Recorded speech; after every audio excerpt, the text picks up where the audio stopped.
Soda to Saturday at John.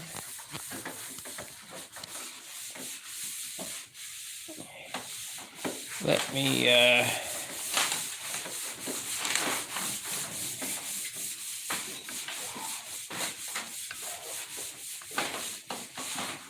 go up with this.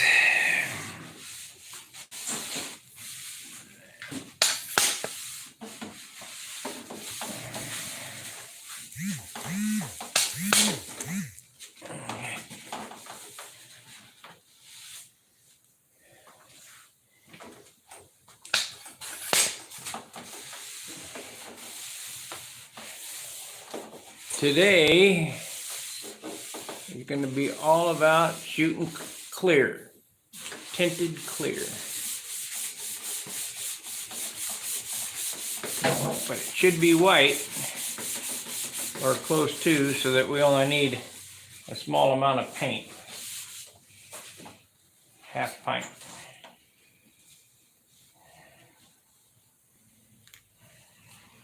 It's just damp. It's just a damp rag.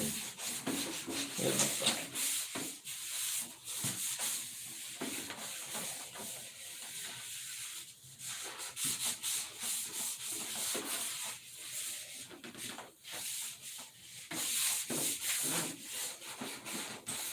I need your gun that puts out the most paint. Okay, probably, if it'll work.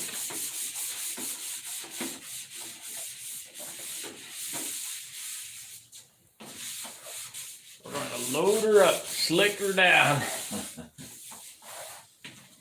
Yeah, it's that time. Gotta get some kind of base on it. Basically sanded everything off of it.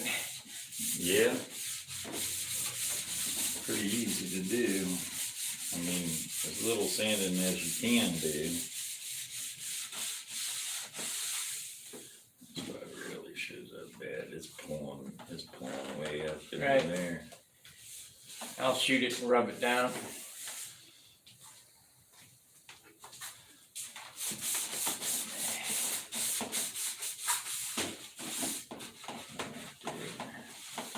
That all the way down.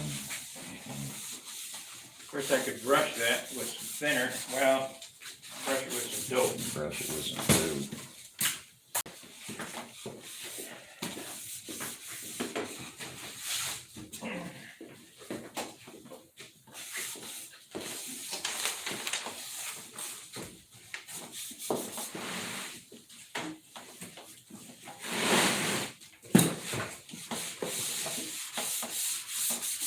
Well, I ruined my brush, $30 brush.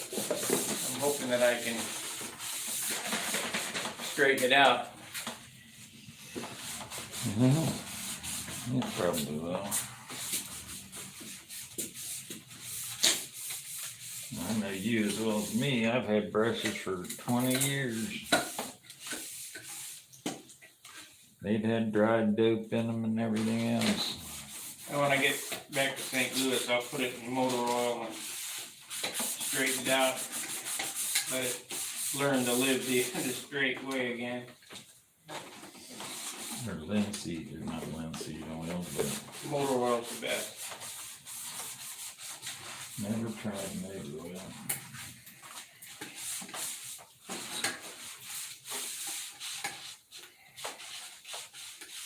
It's what sign painters put on their brushes.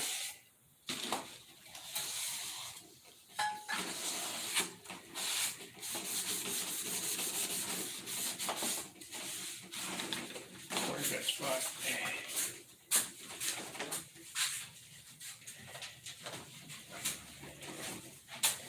Where's the spot?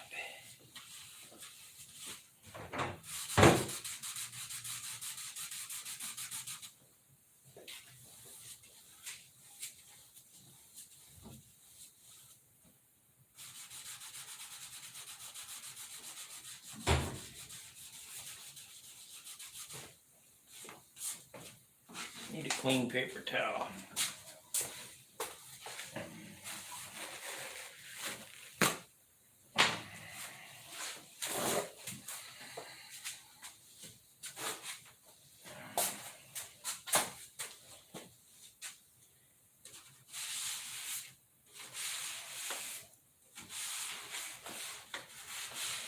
About it, huh? Where's the other one back here? Right in here somewhere, right? You can feel it with your hand, your finger. I got a little high spot there. Right straight in line with the stab, about 2 inches out.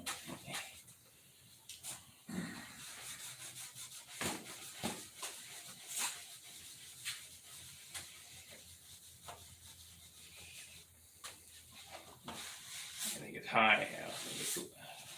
You can feel it. Yeah.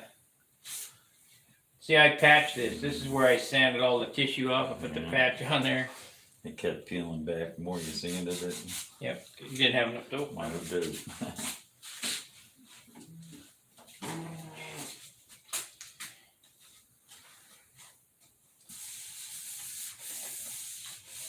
You gonna tissue over this? I don't know. Maybe not. I didn't understand why you put that fiberglass on there after you put the fillets in. I put the fiberglass on first. Not on the top, you didn't. I certainly did. I put the fiberglass on all this first, and then put the fillets in. Check the tape. I could have sworn that you did the Phillips one day and the next day you came back through and did the fiberglass. Nope. I was going, what the hell is he doing?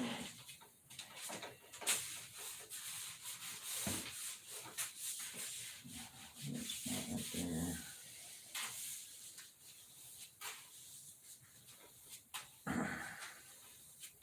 I just need to spray a coat and look. Yeah, it'll tell everything. Right there, all that's tissue's gone. Where? Oh yeah. That's alright. Won't matter. Might want to sand this a little bit right here before you go feel this. That's a repair job too.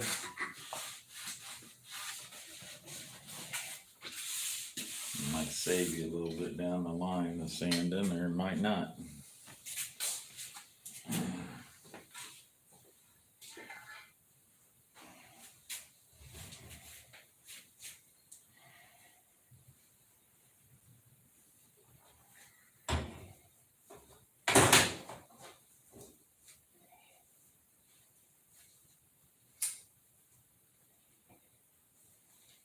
It ruined my $30 brush. It'll come back. Let it dry this way.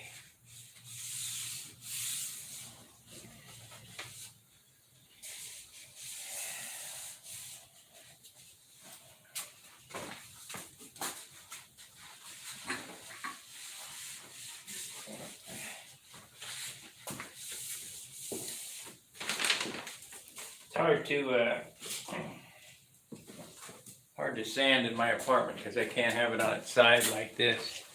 Mm-hmm.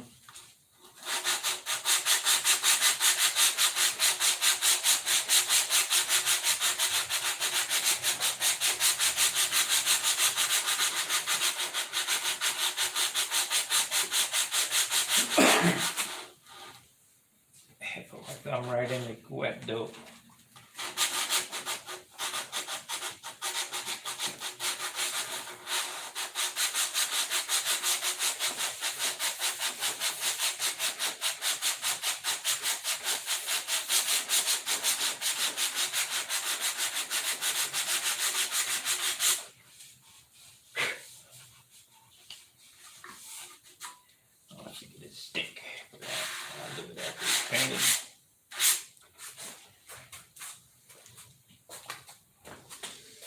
That's that spot where you dovetailed that piece in there, isn't it? Yep.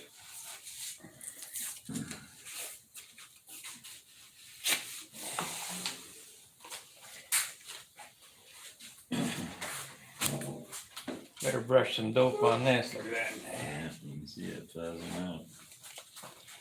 Not enough room.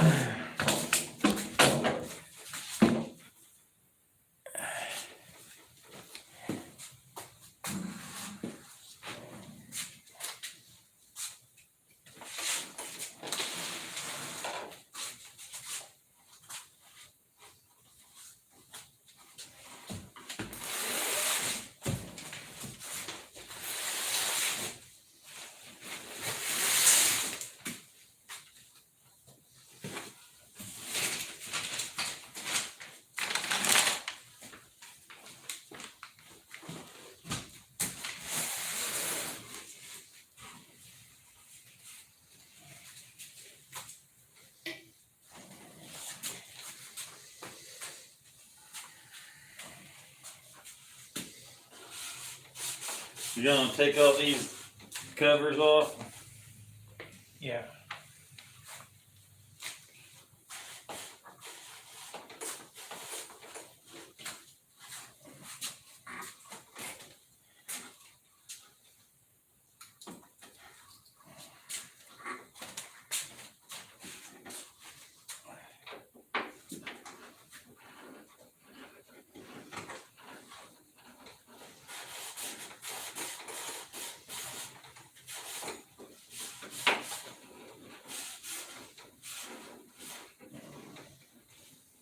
That's the bonehead side. Don't lose the screws.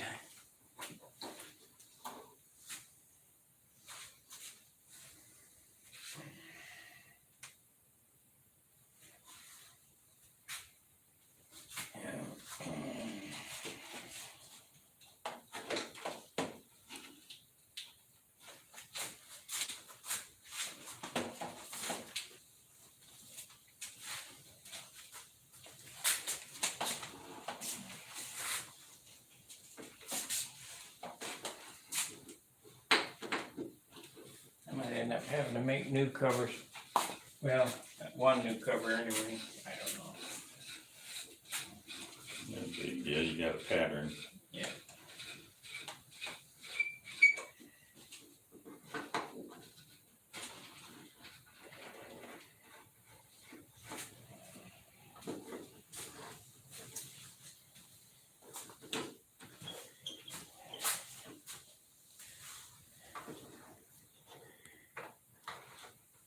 Craig Bizick, sound and picture are good. Yeah, well, usually they're okay on the phone. The problem that I have is with the software when I'm at home. It doesn't want to tell me what's going on. And I have since got rid of my boom mic setup. I'm running on the camera, so I can't see any lights flickering to see if the sound is on.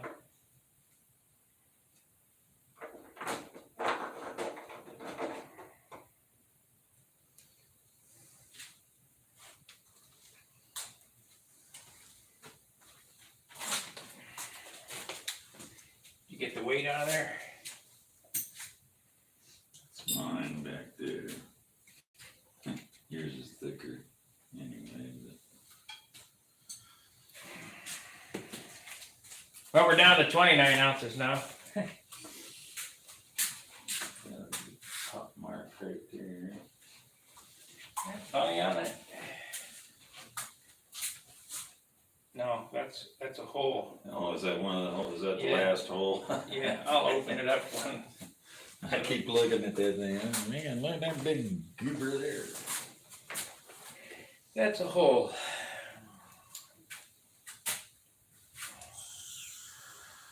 Gonna have to fire the compressor up.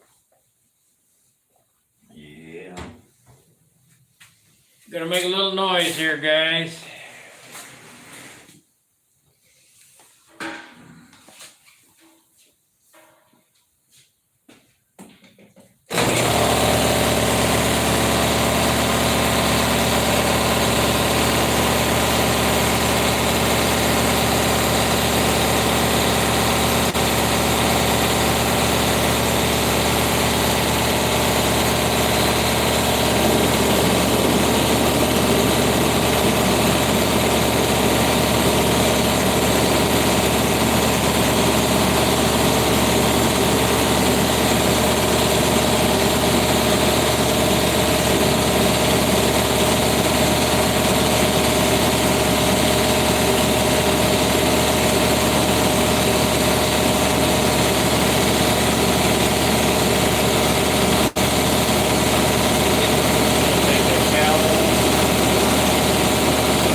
this thing when I adjust it.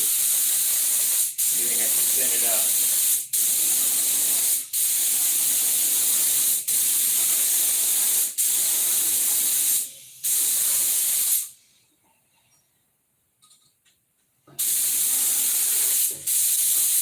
God, look at that.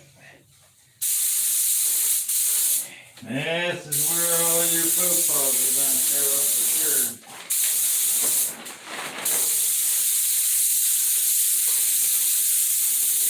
I don't think it's thin enough. It doesn't sound like it's shooting that.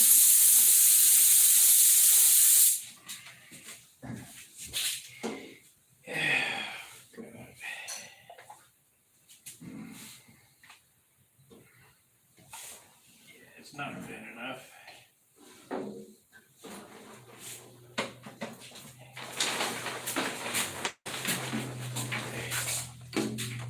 Is there another one over there? Yeah, there's another gallon. There's probably plenty in that. I gotta take some home. Part of a gallon, 3/4 of a gallon or so.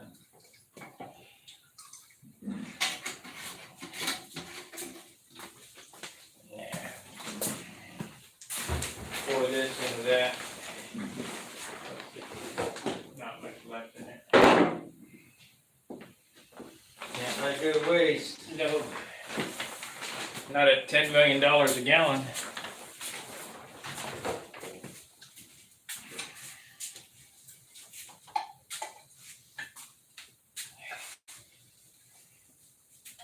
They don't make an electric paint shaker, it's only pneumatic. Man,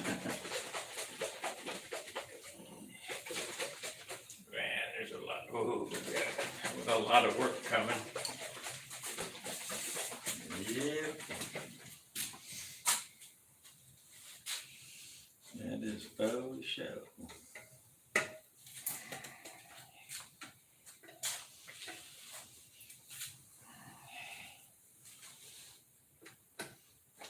Get out the silver. Yeah, let's use a gallon of that stuff on there. We still got this whole gallon of primer over here. Yeah.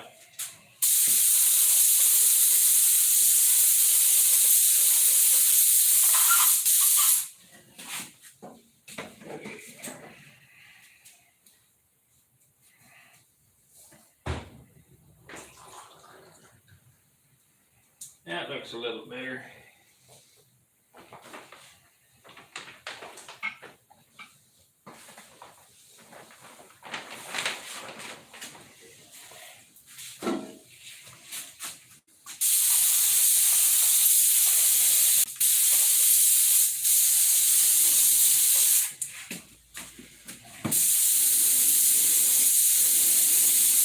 Something coming out of there now, don't you? Yeah. Don't forget to hold that trigger all the way down on the gun. That's got to come through the shoot right at the down. I guess that's what you get for a $9 spray gun. Well, they're $30 now.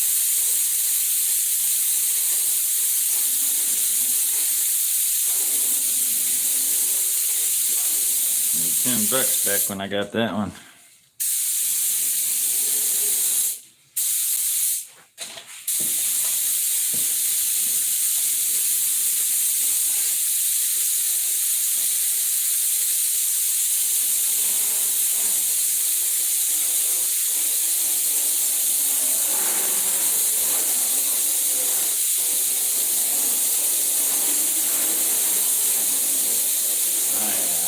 Bag up big time.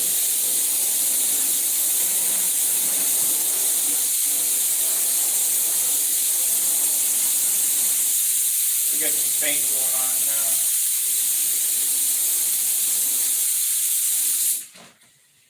I spray that whole quart on there. Okay.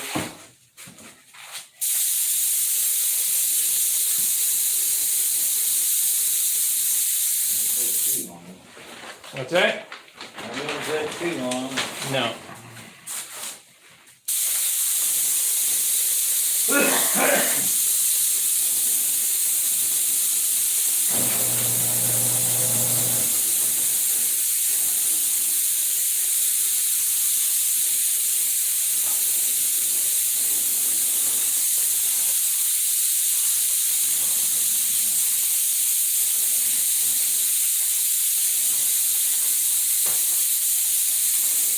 It's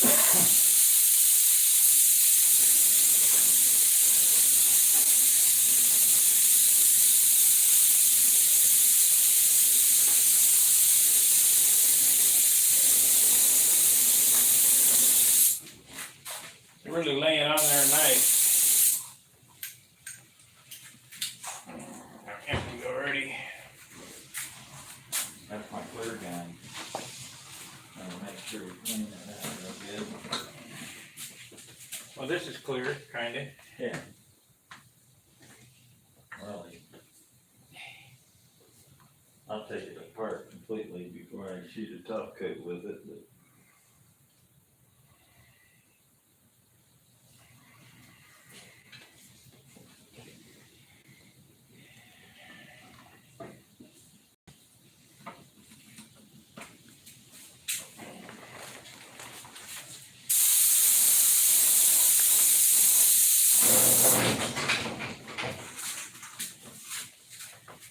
Wow, I got a big run in it. Oh well. Just leave it there.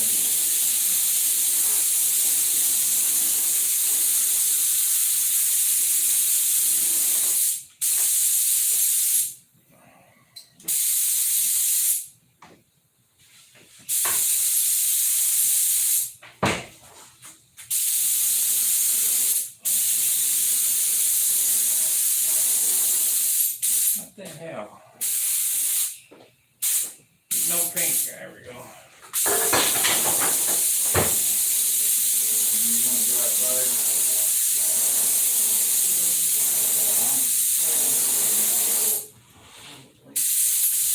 Why is this thing? This thing ain't spraying now for some reason. Got no paint coming out.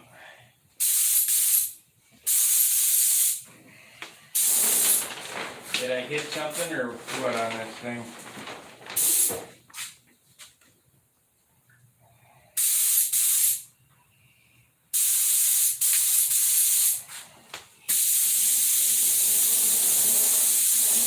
Can't see any paint coming out. It's not, see? Very low. Yeah, there's something wrong with this gun.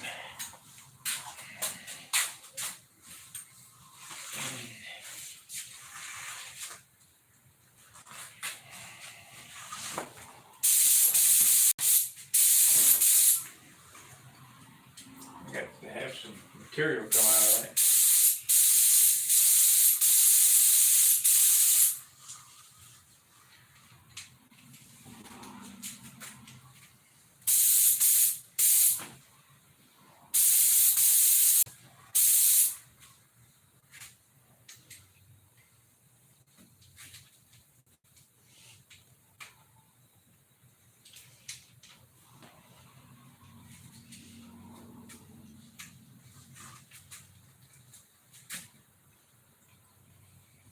If I'd have thought about it, I'd have brought my work paint gun home. That would have put out some paint. There we go.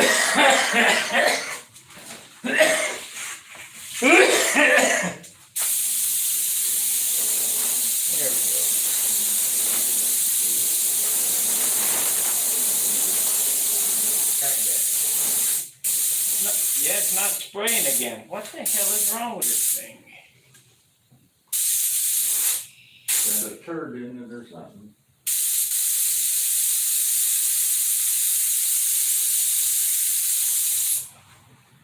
I wonder if the top is clogged, the hole. That could be. There's a little thin wire hanging on one of them handles over there. And wire, here we are.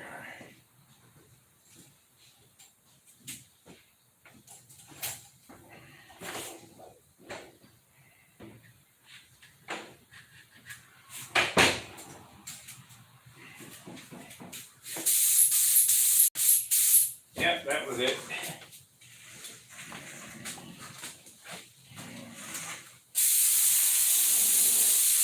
Oh yeah, we got paint coming out now. Holy something simple.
Worry about them in St. Louis. I see the wind is ripping out there again today. Oh yeah, it's a great day to fly.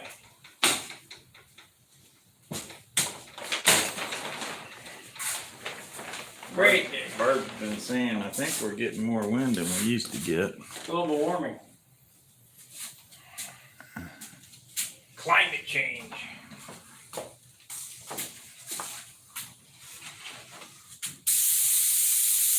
Oh yeah, you got pink coming out now. That's a yin yang.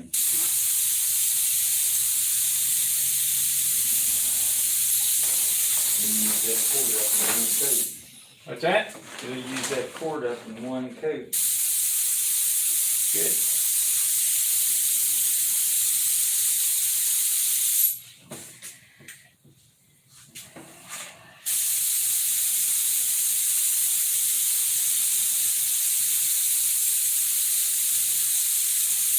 It's all going on there today. I mean, it's not really a cord, it's like 200% thinner. Yeah, that's fine.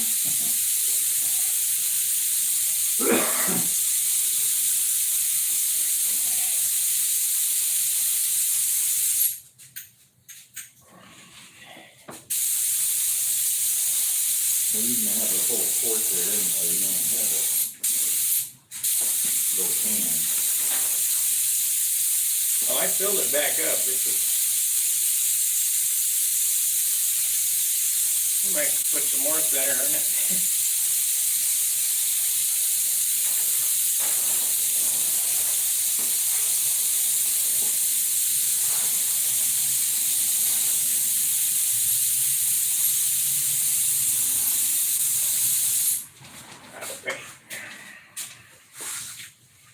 Yeah, I'll get 2 coats out of this quart. As humid as it is and everything, it might take a while for it to dry. Did mine. Last time I sprayed on a coat, about like what you're putting on. Heavy bag, everything out coat.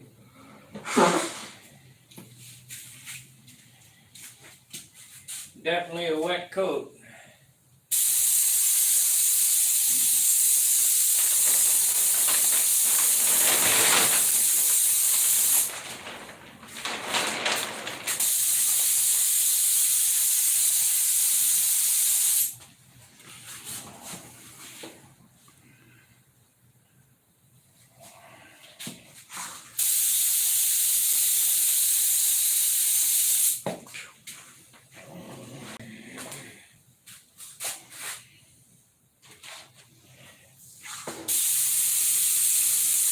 Oh yeah.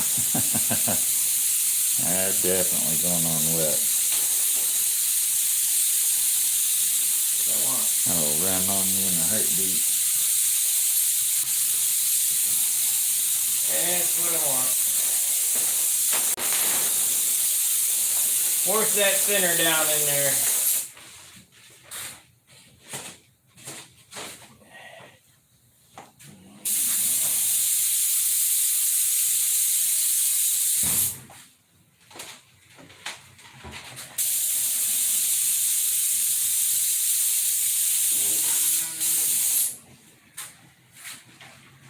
They sell them polywog things at Harbor Freight. No. Woodcrafter has them. That's where they come from. You know that wood store we went to? Yeah. Or you get them on Amazon for $11 for 7 of them, or $54 for the set.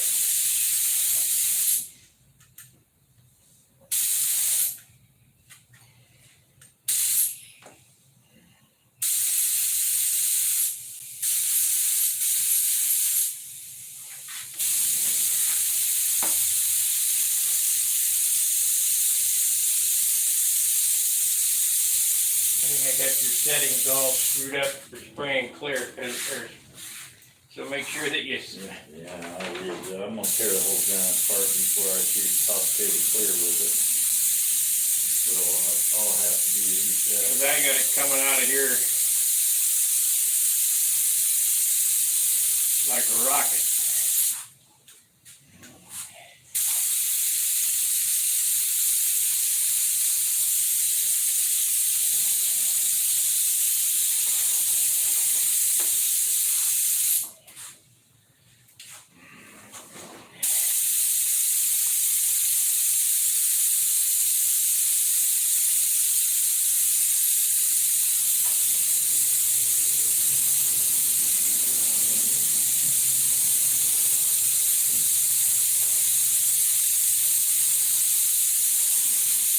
We know we got it good and wet. The whole wing is bagged on both sides. And I got big runs back here. It'll dry down like it was nothing. Yeah, big run right there.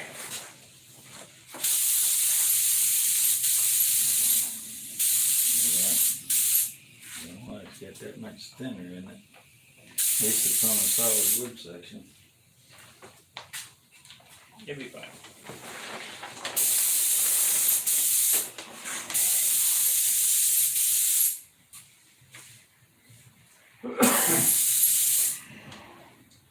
It'll be fine.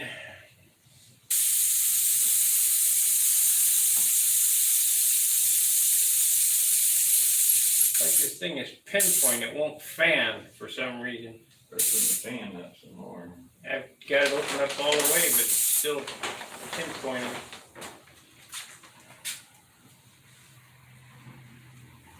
Don't put it in the middle. It don't matter, it doesn't change.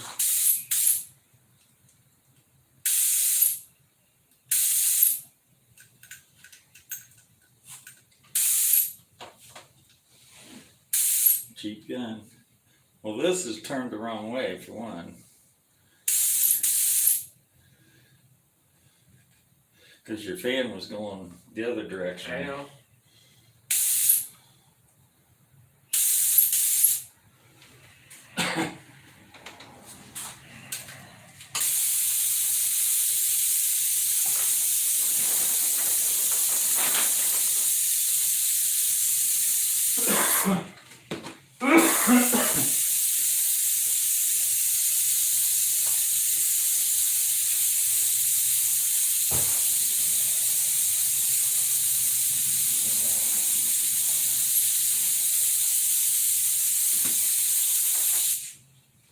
We're out of paint on this one, so we'll let this dry.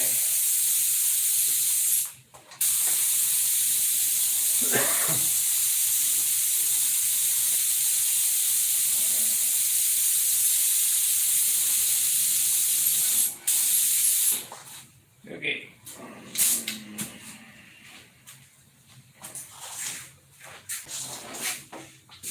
Dan says you got that stem sagging now. Yeah, keep putting that primer on, Danny. Omni. All gray.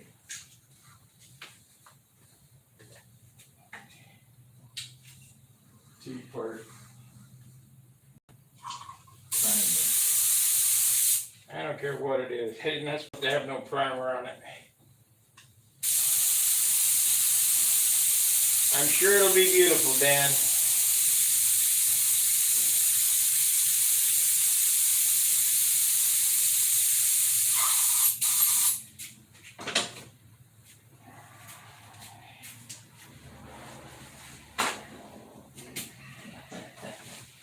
I just tried to be back 70 ounces. At least.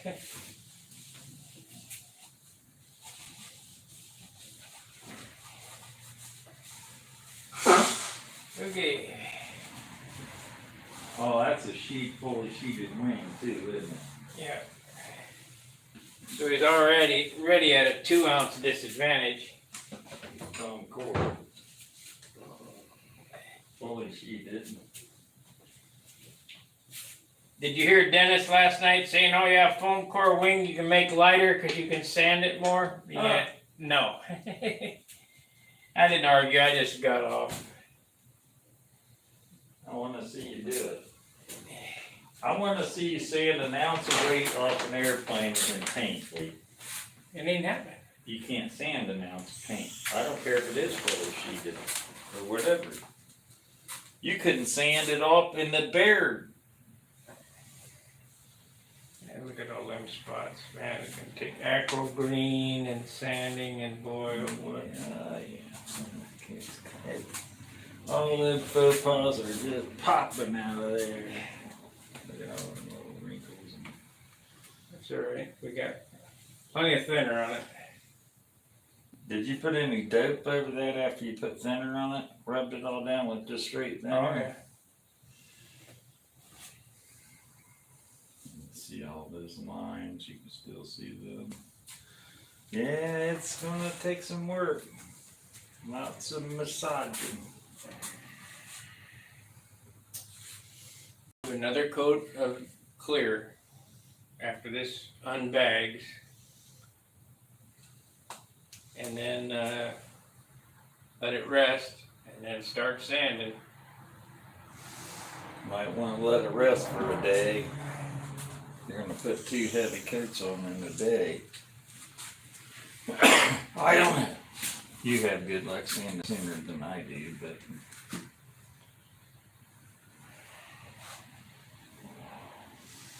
Just let it dry up. See what her does. Okay, so we're done up here, right? Yeah. For today.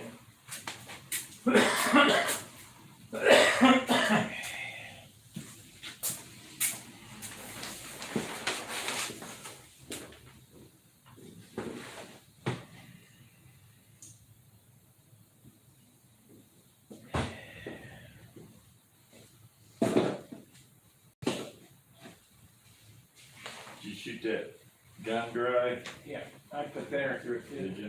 Okay. That's what I was getting at. Yeah, I took care of it. I got one that quit working completely. I can't make it work. It won't work nothing. I don't know. It's somewhere that I can't get to right now, so I'm gonna have to Throw it out, get a new one. fill it full of thinner and let it soak and see what, and start brushing Pull that red cord back through. innards. We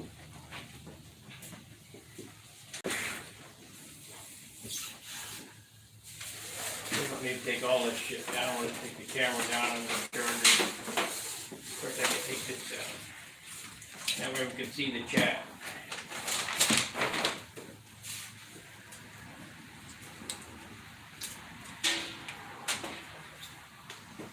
This one.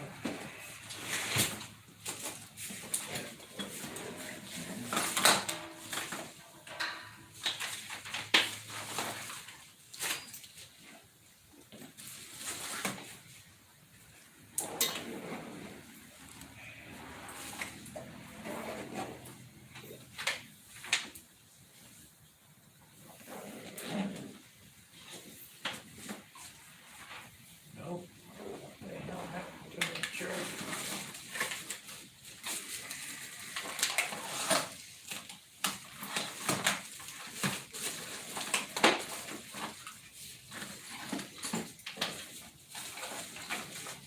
Well, there's a brick on the end of this. Yep, but I need one for this. A different kind. Of course. That's an A. This is a C. They can't make them all universal, you know. And then you got these instead of the dongle, which looks like that, and that's different than the other one. Pretty ridiculous. Pretty ridiculous. They wouldn't wanna. Make it easy on you. Yeah. Here, take this.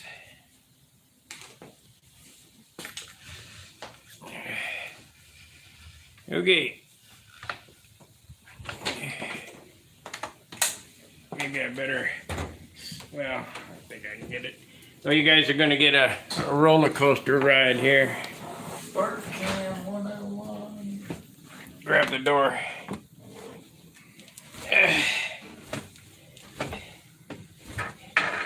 Going straight down.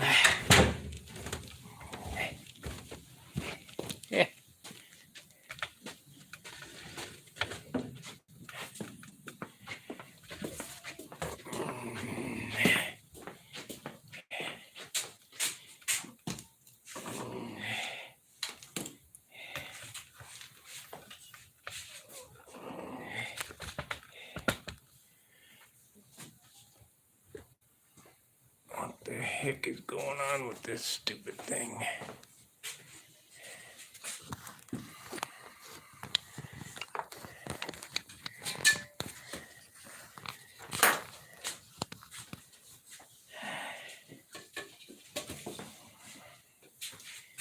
I'm going to take my resin and hardener home because I want to make some fuel tanks at home. Stop by and get the mold out of the storage locker, and because I talked to Wendy,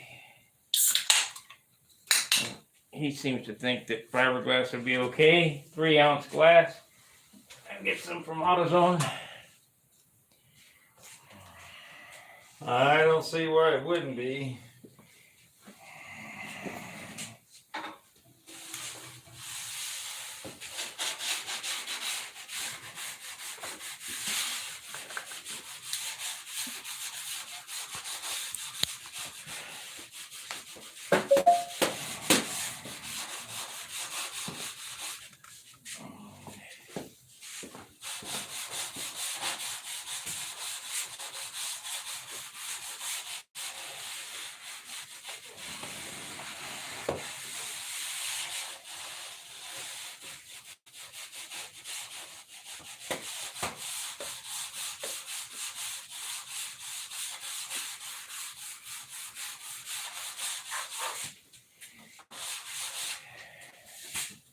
Oh,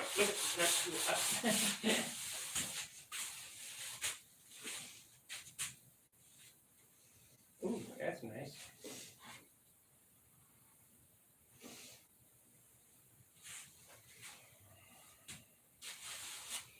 Oh, not good. Yeah, I just glued it on there last night. Wood glue. 70 ounce. I hope not. I hope not. I cut that down 3/4 of an inch off the back there. From here to there, 3/4 of an inch to nothing. I'm hoping this will still work. Get the tape. There you go. But I haven't decided what I gotta do here. I gotta do something with this because I got pipe in there.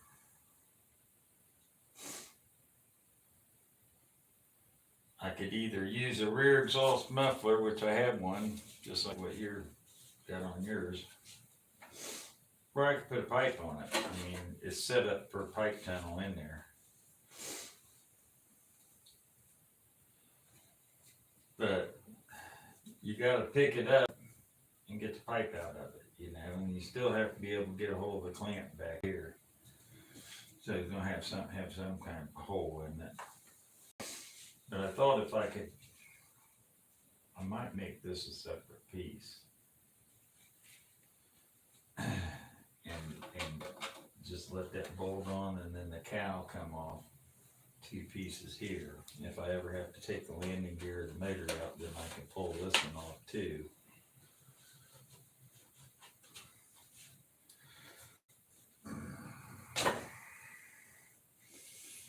Get some of that potato chip wood there. Yeah, well, it's gonna be a 3.8 pound wood. One piece, and the other piece is 4.7. So I was gonna mold, I'm thinking about molding a different top half to it. We got 1% battery here. It's not good.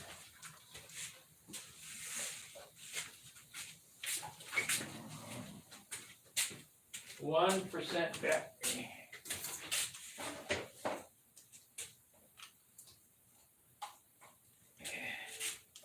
There.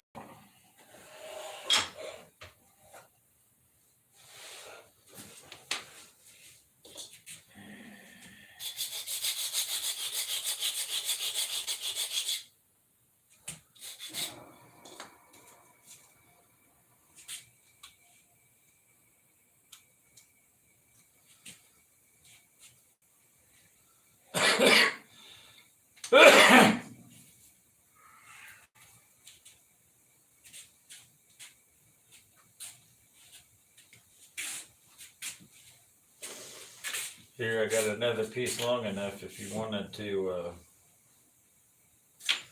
put one of these in your airplane. Yeah, we're good. Just took a piece and smashed it. Yep. I made this little thing trying to round the ends out, but it doesn't round them right. So I ended up trying to pound 2 pieces of music wire down in it, and they're too big in diameter, so I didn't have the right size to actually go down in that to make those true radius. I'll cut this in half and then tap it in there. Yeah, and just slice off a little chunk of it. And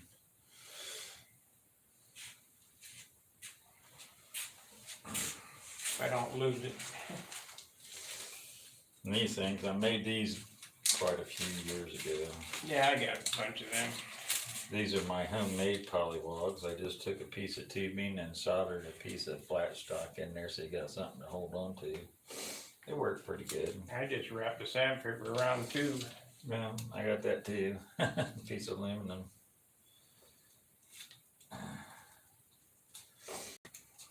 All different sizes of that stuff. 3 different round things. It's just easier sometimes if you got that metal piece up in there to. Well, I had 2 or 3 different sizes of these with the metal in them.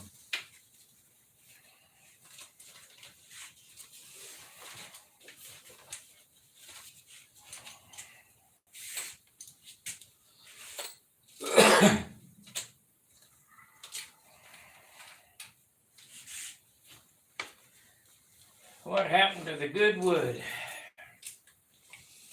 It ain't there no more. I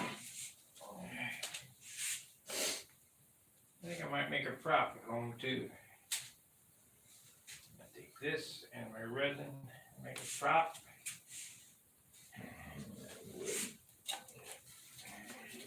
Ding it.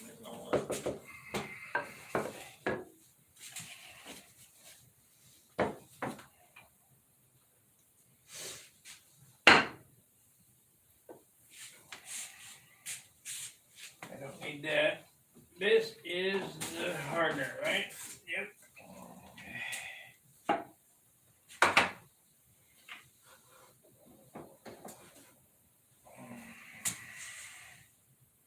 I'm gonna have to call Dan, figure out which hardener goes with which. Yeah.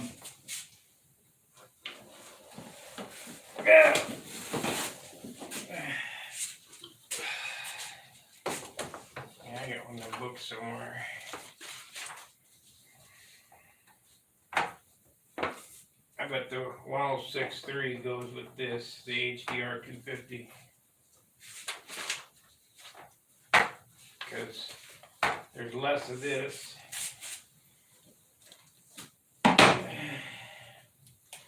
The casting resin. No, I want to use the HDR 250.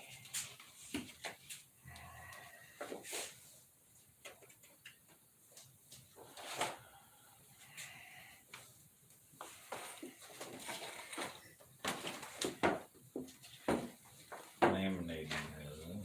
Yeah.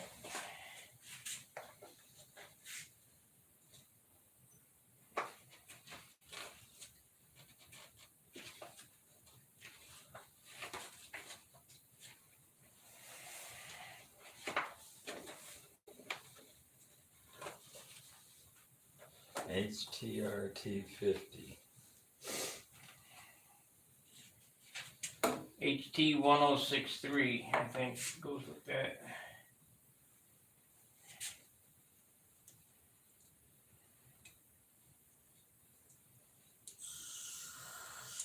I need to mark the ratio on this too. I mean, I got one of them books, but it's in my storage locker, and I have no clue which box it's in. What kind of hardener you got? 106.3? Yeah, 106-3. Yeah. Give me the pen there. What's the ratio? Uh, Give me the pen. 2 hours. No, the ratio to mix how many parts to how many parts. 3.4 to 1 by volume, by weight is 100 PBW to 24 PBW. Whatever that means. It's, what is the ratio again? 100 PBW. No, the other one. 3.4 to 1 3 by volume. 3.4 to 1.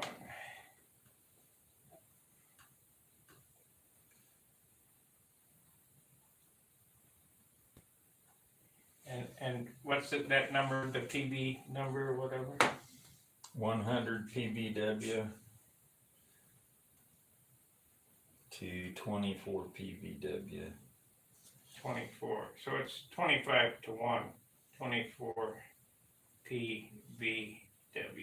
Parts by weight. Okay, temperature cure cycle. 100 to 24. That'll be easy to figure out. You got an hour at 150 degrees Fahrenheit. Yeah, well, I don't think my room is going to be 150 degrees. So, 4 to 1 ratio is what it is. 100 PBW to 25 PBW.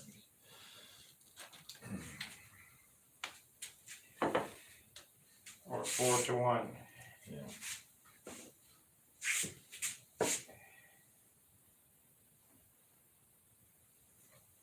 Four, two, one. Of course, I always have the encyclopedia too. I can call.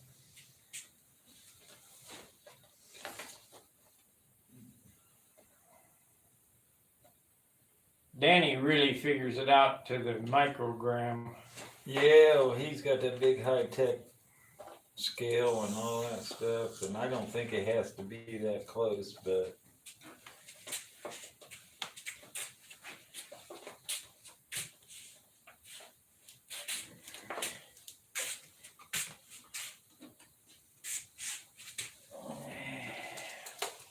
I mean, if you're looking for a aerospace grade cure cycles and stuff,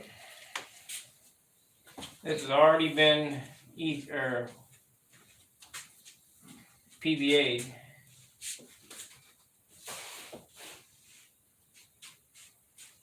But I better take some PBA with me because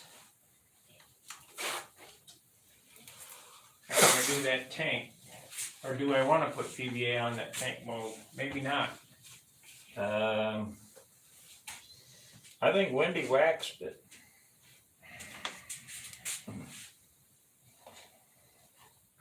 If I remember right. Yeah, well, I know You don't want to wax something that's you don't want to PVA something that's coming out from the ID. yeah. Okay, so we'll take this, we'll take all this shit home.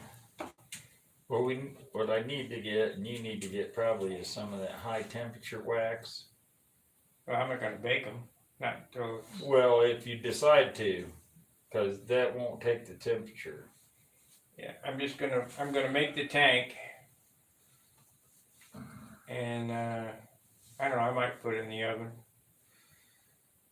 Well, you can put it in the oven after you Get it out. get it out and put the end caps on and all that stuff and let everything post-cure together. Sag.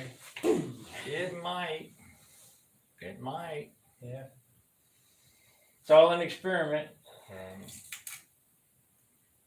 I don't know if Wendy cured them in an oven before he took them off the mold or not. I don't remember seeing that, but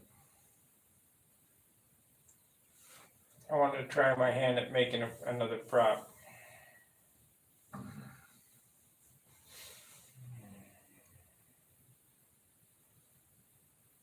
And I'll have a week to do all this, so.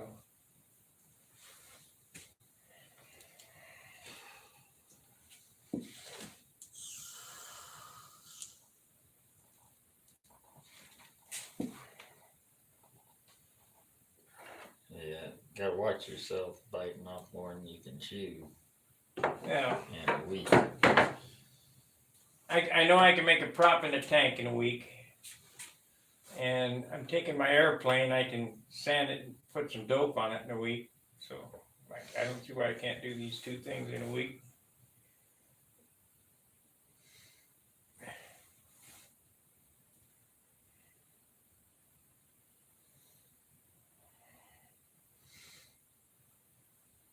At least I can fail on the tank anyway, or fail on the Yeah, I mean, I failed a couple times already. Do you know what Edison said when he made 100 ways?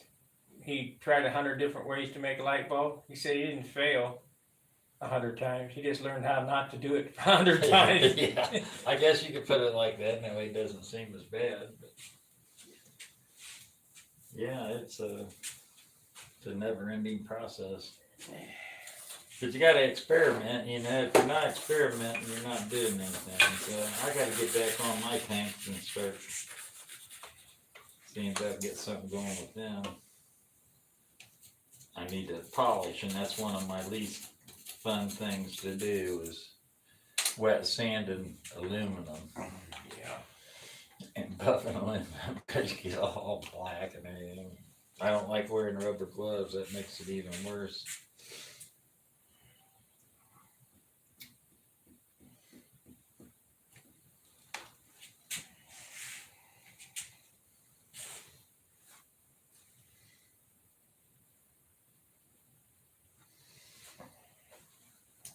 The hard part's done. This mold is done. So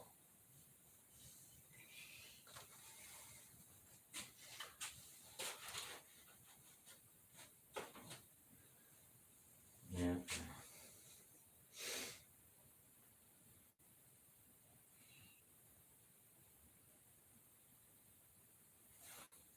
I want to get this prop working so we can use it on the 65s. Because it don't work on a 75. It ain't enough prop. You haven't tried one yet. Yeah, I did. That problem? Yeah, Is that Zor? yeah. And it, no good for 75. It's not enough prop. Need more diameter. You might have to pitch it more because it's only a 4 pitch or something. Yeah, but it'll work on a 65, no problem.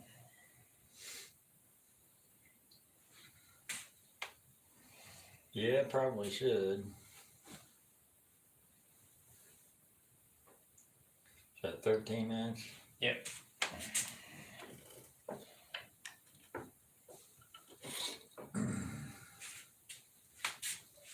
I got no idea why he made this so tight. No, he doesn't want resin to get down in it. You got to have one side that holds it and one side that doesn't, don't you? So you can.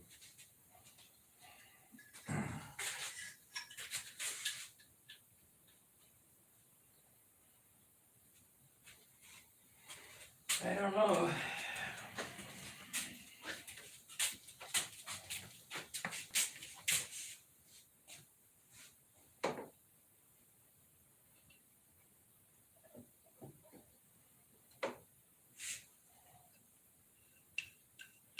I guess this is looser on this side. Still gotta tap them in. I know this works because we made a prop out of it. Well, that needs to be waxed real good. Yeah. Too. So it comes out. So it releases.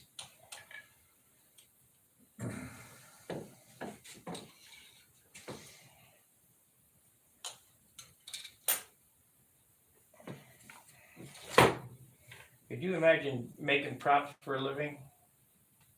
What a joke.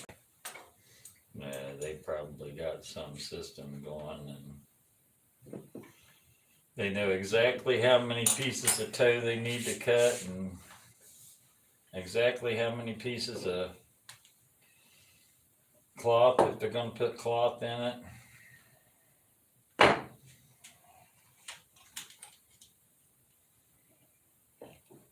Personally, I like the way, what's his name, does their props where he puts that little piece of carbon fiber cloth in the tips. Medley? No, what's his name out west there? Eliminator Props. Gator? Not Gator. They're not Gator. They're not made anymore. That's Dorn. Dorn doesn't do that stuff anymore. He sold. He got rid of all his molds and everything. I think Wendy ended up with them, and now I think. Somebody else has got them now. Yeah, I think that. The guy I got the tank mold from, what the Len Burrell got it. I think. But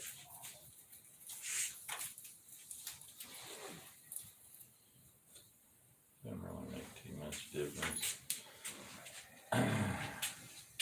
come on, guys, start chatting. We got to get them numbers up. I was thinking about molding this top block out of double layer. That's what I do. Wood, that's why I got this out now. Bottom isn't double. It's just a single layer of 3/32. Trying to keep the weight down. I don't know if I'm gonna gain anything. See, I'd have done it backwards. I'd have done the top out of 3/32 and the bottom out of double layer. Because that's where you're handling it, you know. Well, it'll be mostly double layer because I'll have to double it up where I cut that hole out for the pipe. Yeah. You know, so I'll have to put another layer on the inside of that hole all the way around it, so that'll sort of double it up. And that's what I was looking at without being all one piece doubled. That's the only thing I don't like about pipe, the profile of the guppy. Good morning, working in my shop. So glad you're on so I can listen. Got a question to ask. Go ahead, Jeremy. You don't have to ask if you can ask a question, just ask it.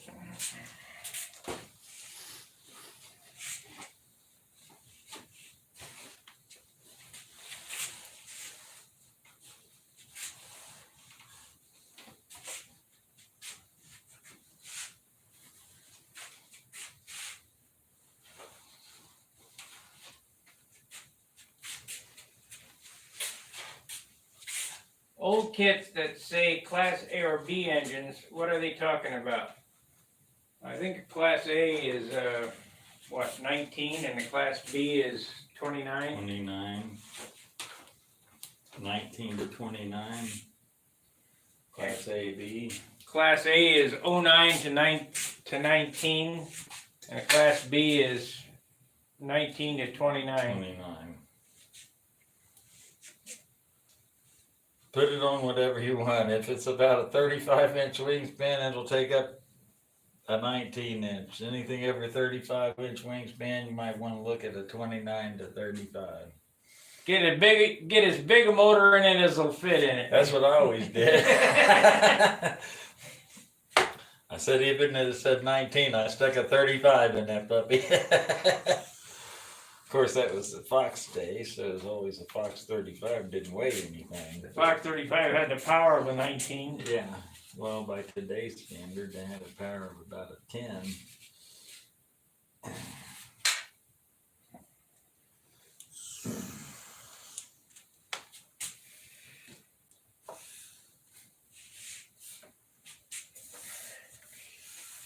Turned out nice. Set that up on top of this. I want to see how that looks like on this, because I don't know what this one was for.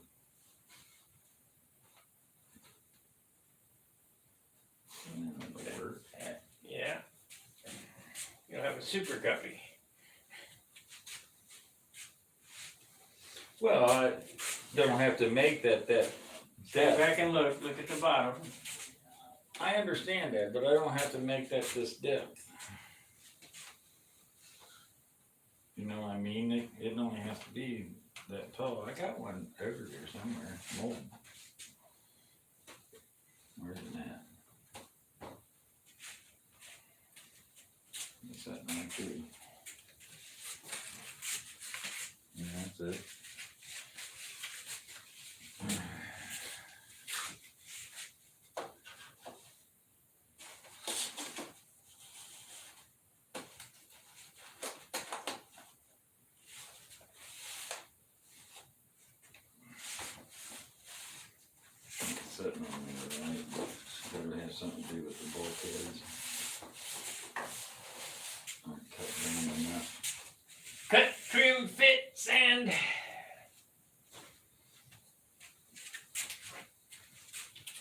no problem.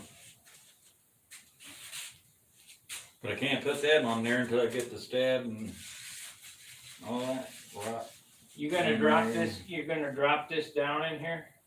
You're not gonna have it up on top, No, it's not gonna be up on top. It's gonna be down. cut in? It depends. It's gonna be up in here. Oh, you shortened up the tail moment, good. Let's see, what's the tail moment now? I don't know. I'm not positive. Turn off can. Got a long nose on it though still. You gonna run a prop extension on it?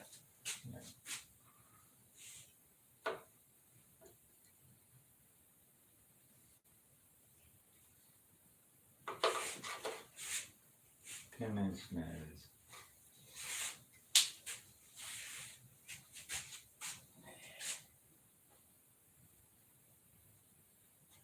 It's 15 3/4 what you got there. What's it back to here? Oh, wait a minute. 15 3/4 back to there. Are you going hinge line to hinge line? Yep. Hinge line would be back here or here, one or the other. Make it 16 1/4. Doesn't matter what the marks are, those are just guesstimate things. You need to have it back here. That way it'll be the same length as mine. Be the same numbers as mine. 17, I don't know. You make it whatever you want. I've got them 19, 18, 17. The biggest thing is I don't want it to come out of turn and bounce because it's too short. That's not what does it. Part of it, No. I think. No. We disagree on some things, and that's one thing we disagree on. Mm-hmm. I think it hurts coming out of a turn. Nope. Long tail movements come out a lot faster than short tail movements do. That's why everybody's making them longer. No, that's not why. Well, they're in that and they're heavy and they want to try to make them turn. To lever them around the corner. Well, yeah, so they can use a smaller stab and elevator, but small stab and elevators are just as hard to build as big ones, except, I don't know, you got that damn 3-ounce weight penalty. You got to try to get underneath that. See, my theory on this tail moment thing is, here we have a 36-inch tail moment, we'll just say. So you go around the corner, and this has to turn all that arc. So if you shorten it up 15 inches, it goes around in half the time. Well, I understand that. But you have to have a bigger stab to give it the leverage. Well, you got plenty of stab there. This is what you got. Right. Yeah, that's about the right length. Let's see, get that ruler.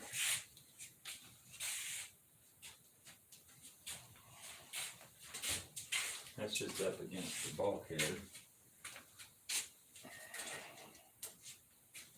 Yep. See, they used to do it like that, 10 and 10 or whatever. What do you got? 16. Yeah, there you go. That's the right length. I think it's short. You'll be happy you did it. It ain't there yet. Remember, you had that 22-incher and you cut it. Well, yeah, I did cut that down. That was too long. That was way too long. And this ain't going in an airplane either, because that's 4 ounces, just like that. Yeah, we get some off. Why you won't? Because that's built up. Right? Yeah. This is not solid. No. Sure feels like. Nothing's solid on it. That's 4 ounces. I mean, I know it's 4 ounces.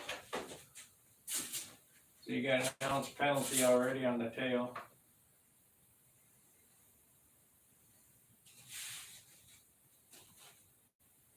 .1. 115 grams with the hinges and the control horn and all that stuff in it, but it hasn't been sanded to shape, which You're gonna get, negligible. You know, there's another one over there too that weighs the same. I built 2 of them. well, you know what they say, you keep doing the same thing over and over again, expecting different results. That's insanity. Good morning, Dick, Gary. Well, they say that's a sign of insanity, and if it is, then I'm an insane person, so. You're not gonna run a prop extension on this? No, it's not drilled for one.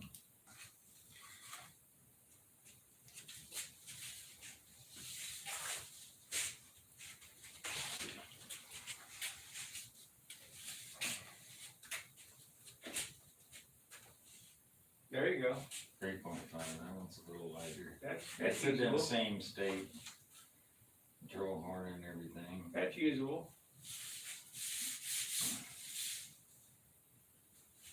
It's the same elevator and stuff. Yeah, that's usable, and the other one is, I mean, if you're not worried about weight, you could use it.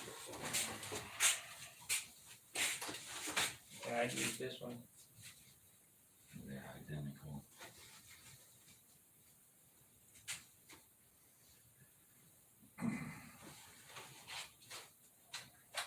Build 10 stabs and use the lightest one. Yeah, I know. How many have we built? I built a bunch of them. I'm throwing away a bunch of them. I can leave them set out.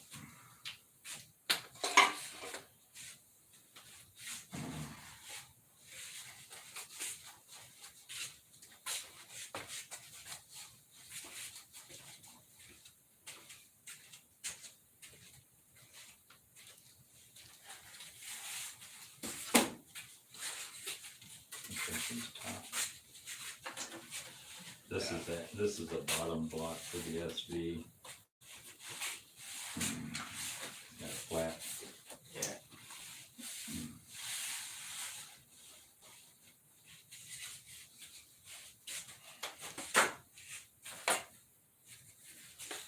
I don't understand how you always end up with pinholes.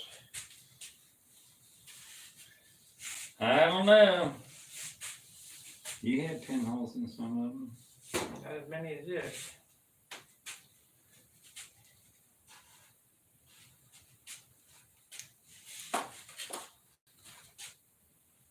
Why is this angle? Just cause? Beats me. I think I cut that at that angle or it broke or something. I don't know why it's like that. I just left it in there, so the hell with it. Gives it a little more rigidity right there. I see you did the smash-a-rooney. Make sure to glue a little well, you wouldn't have to because the pipe tunnel was there. This is the top. Right. You could take the Dremel tool and auger out a little more of this stuff. Well, yeah, I don't have the hole in this at all. And yeah, sand the inside edges off all that stuff. Yeah, I mean, it doesn't sound like. I know. We talk about this shit all the time. Well, don't weigh that much. Well, I cut out all them ribs. That was an ounce of weight. Yeah. I don't want that sitting on that. That's a bulkhead in it.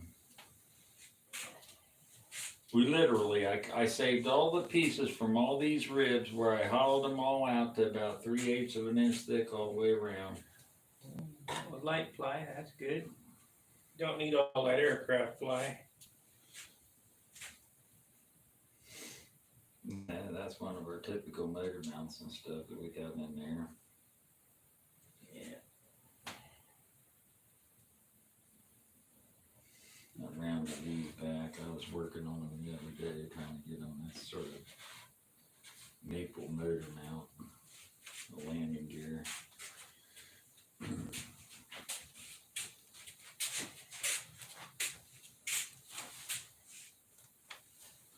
But my other airplane didn't have a extension in it, so I just did this one the same. See, well, of course, my idea is move everything, move the tank back, move the motor back, get closer to the center of gravity. You can shorten this up, and that way they go around the corner quicker. Well, your theory's pretty correct. It's yeah, short nose man. Let's look at the combat plane.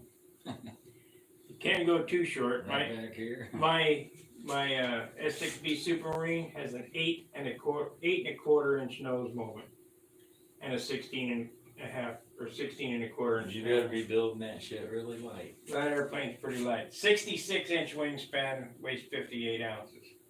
I had good wood. You're fortunate. Normally not kind of bad.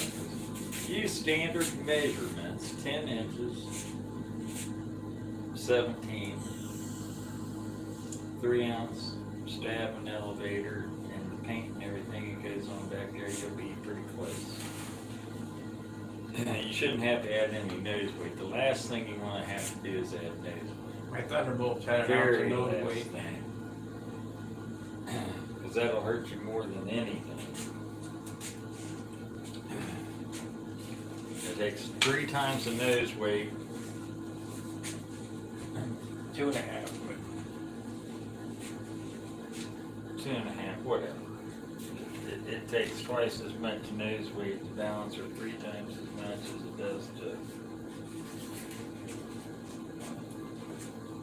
tail weight. So.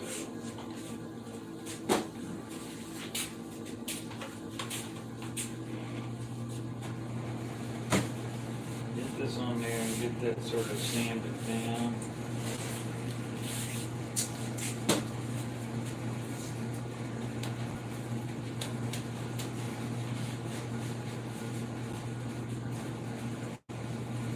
About using this molten piece.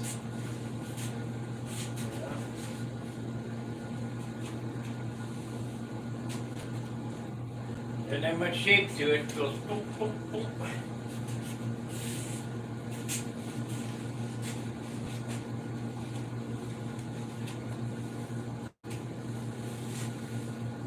This will blend in. This is sort of one little slight radius.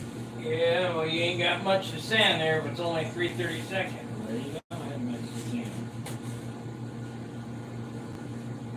I was trying to get by with that. Imagine if you roll cavalry deck. My Supermarine does. That's one. Out of how many? Yeah, my Supermarine is pretty damn light. And then, of course, this could be cut off back into here, the solid blocks up here, so you can shape it. So this just gets your main body of the cowling. Maybe not. It was just a thought when I had the piece, because I used that whole mold. I used that whole mold in a full 36-inch piece, and I was trying to reuse some of this regular stuff, the cut-offs.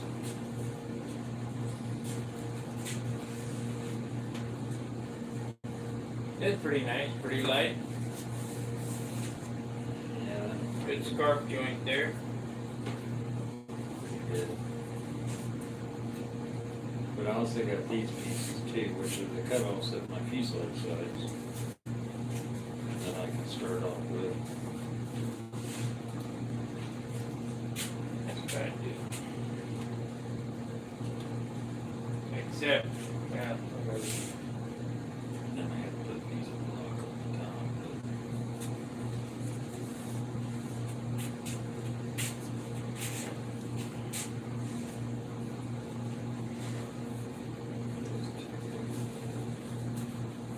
See, this is 5.3 pound bit. I can build a light airplane with heavy wood. If that's all you got.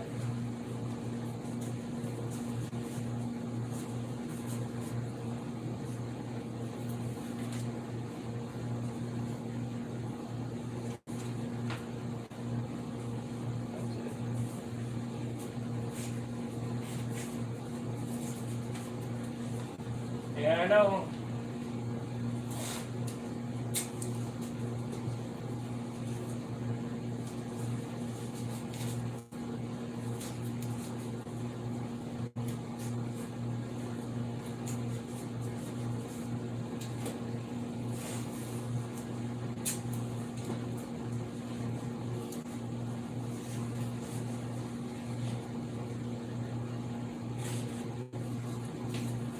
You had it upside down, did you?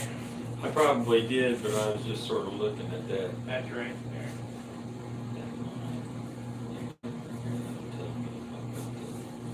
Pieces that came with this fuselage and like that fuselage.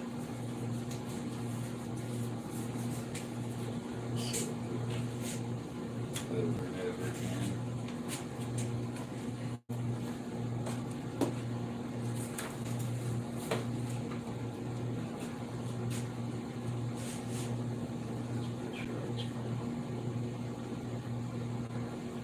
Probably work.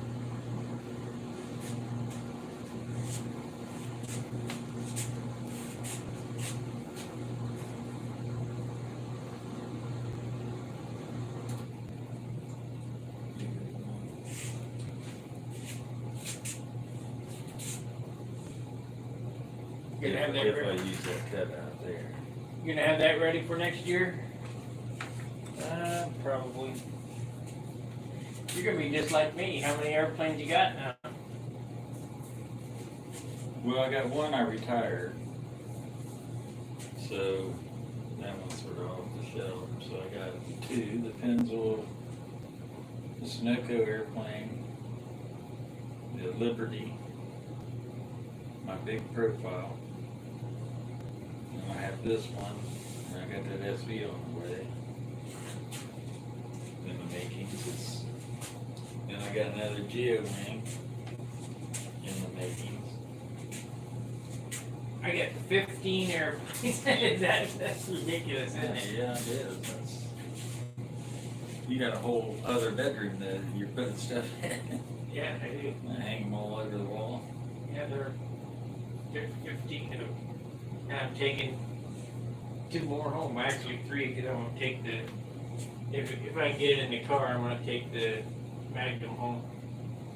Need to get to work on that. Do it. I think that's got everybody sort of upset because you started on that and they were expecting you to finish it before you started your dance plane. No. You got totally embraced in the dance plane. That's plane's more important than the Magnum.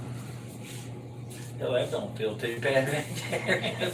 And that's some of that crap wood that we got for the base on it. I think I'm gonna mold this again. I'm gonna double layer it. Can take more wood than that though. You'll need 1 more piece. Or what? You go around that corner, that's more than 4 inches in diameter front. No, it's 4 inches from on to this line. 4 inches from there to there. And that's about how tall that's gonna be. It's not gonna be all the way down to here. It's I gonna know. be up here. Either to that wood line or up to there, but I think 4 inches, if I remember right, comes. Yeah, I think so.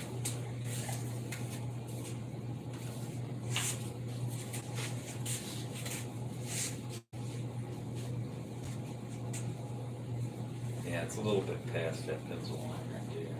That cross line, so it's this size.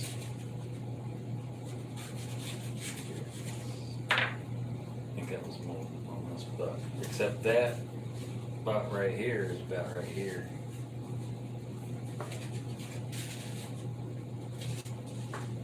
That's all you need. You don't need to go all the way to the front.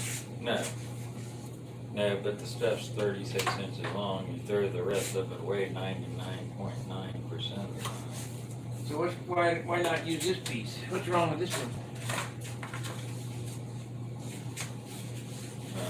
Nothing really in particular.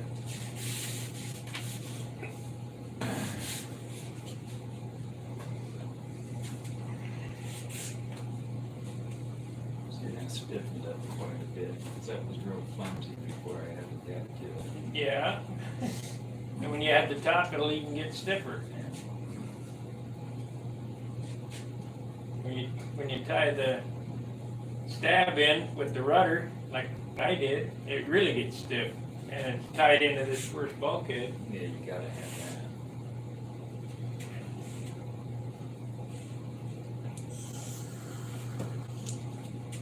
This was set up at 17.5, it's written right here, so I use like 17.5 elevated hinge line to hinge line. Yeah, but it'll be 16 1/4. That's good. Trust me, that's good. It'll go, what? Just like mine. Well, as long as it locks, and That has to do with how it's balanced, not the length of the tail. has to do with muscle memory too. I mean, the pilot plays a part in that, this whole equation. You know, you can't leave him out of anything. Yeah, and the nice thing about what you're doing is you have an extra big stab. That stab helps it lock. Well, yeah, it's got a lot of force. The width of the stab is what helps it. Like you look at Igor Berger's airplane, I think he's got a 5-inch stab on it. Yeah, some of them are cut and making big stabs on the small elevators. Yeah.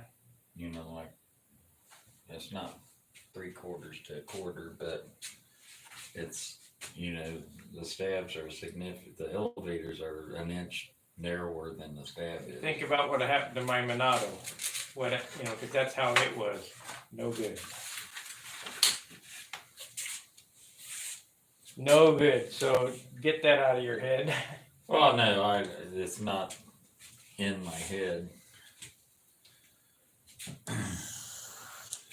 But over the years, you know, you look at all this stuff, and I built them all. Like I said, you know, I had a 22-incher, I had a 19-incher, I had an 18, I had a 16, I had them all over the damn place.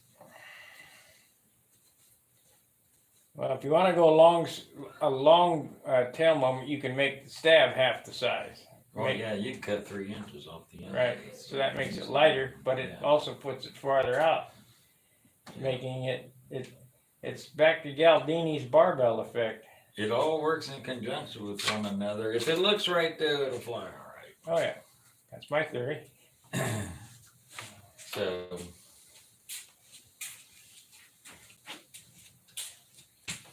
we'll see. Well, I guess I better go check on my dope up there, see if it's ready for another coat.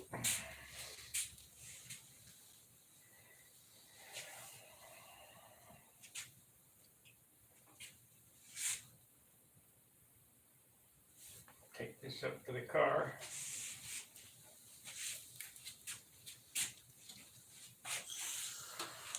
I use those. Did I give you those real little teeny rods to go in your flaps and stuff? No, but I bought some. No, I gave you some rods to put in your flaps when you're over here. Yeah, maybe, whatever. Whatever's in there is what's in there. I mean, I've just Well, I got. don't have any more of them over there, so I'll fix them up at Schaefer's. these little teeny carbon tubes. Oh, carbon tubes. They're Yeah, smaller than what we first used. right. I bought some over there. I bought what they had over there. There's the difference. There's the first one is the bigger one. Maybe I bought, I don't know. I bought some tube over there. See, these are what I started using because they're much lighter and smaller diameter wire, smaller everything. And you're not using these for strength anyway. No. All they are is a guide for that wire. So, and go down to the smallest wire. I was looking at wires out of a regular pinned hinge, and they're no bigger than that needle. Right. Well, I make 2 trips. So, Gotta check on that anyway. I think it should be ready to paint another coat on.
should have put wing mounted landing gear in that.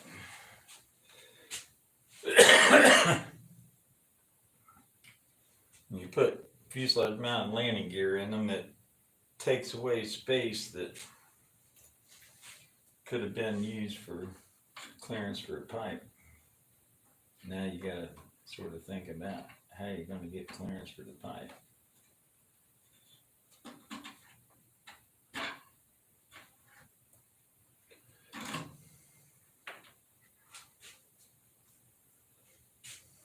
Best rear tail wheels you can get. Williams Brothers 3/4 inch tail wheels. They come two to a package. These will not come off the hub.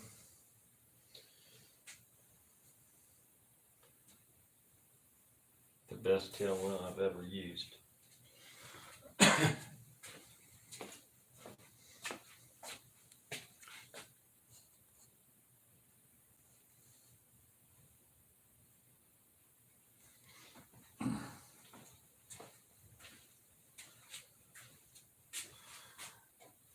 Clunk tank.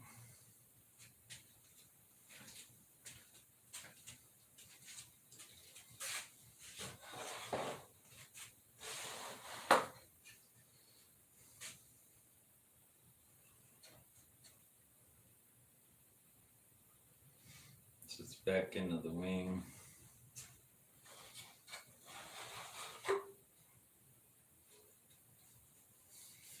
That's 8 ounces exactly.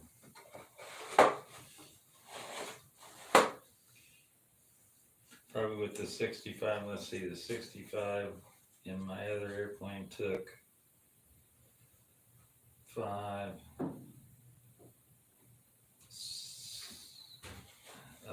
5/8 or 7 3/4 ounces of fuel.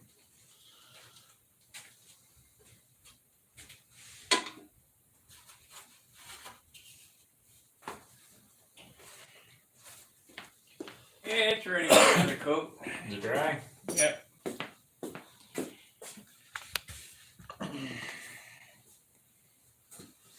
What I do with my sweater must be upstairs. My busy buzzard shirt.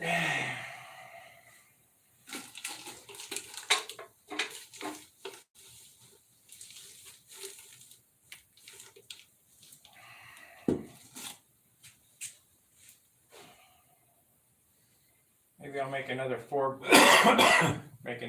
blade prop too. Of course, I don't know what I'll use it for. It's only for my Thunderbolt. Is that tank that Wendy built, is that a wedge tank? Yep, it looks just like Like this one? Yeah. Long skinny wedge. Yep. See, I've got to round those corners off here again and polish this edge. That's where I did a taper to it. I did that on both of them.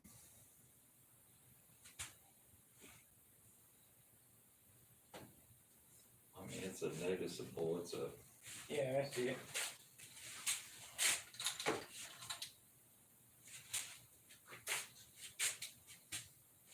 Thinner on this end and here.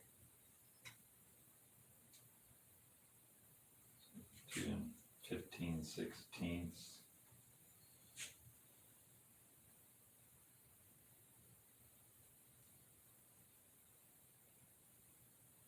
Seven eighths. It's on a 1/16 of an inch taper.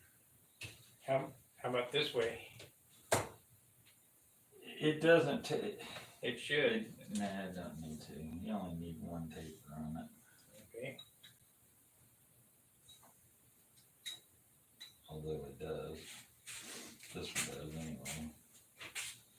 1.325. 1.30.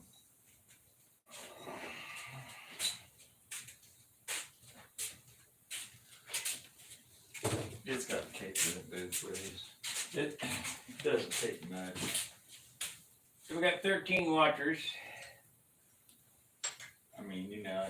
end caps came out all right. Let's see. Come on, got some little blemishes on them. What weight cloth did you use? 2 ounce or something like that. Probably need to go heavier. Need to go about 5 ounce.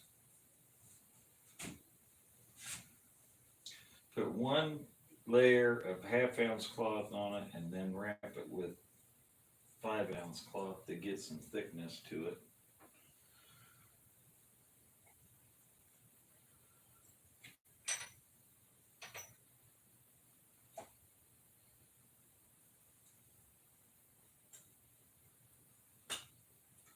This is the one that came out bad. This is the first one that I did, and I didn't have enough resin in it. Didn't squish it together hard enough. Try to use less amount of cloth. You know, because all these are experiments, trying to figure out what weight cloth, how much resin you gotta leave in it. More cloth, less resin. You would think.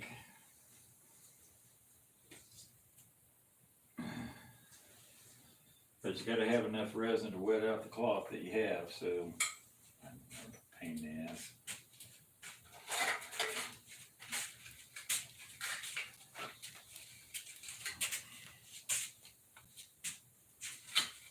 And this actually came out pretty nice on the inside thing.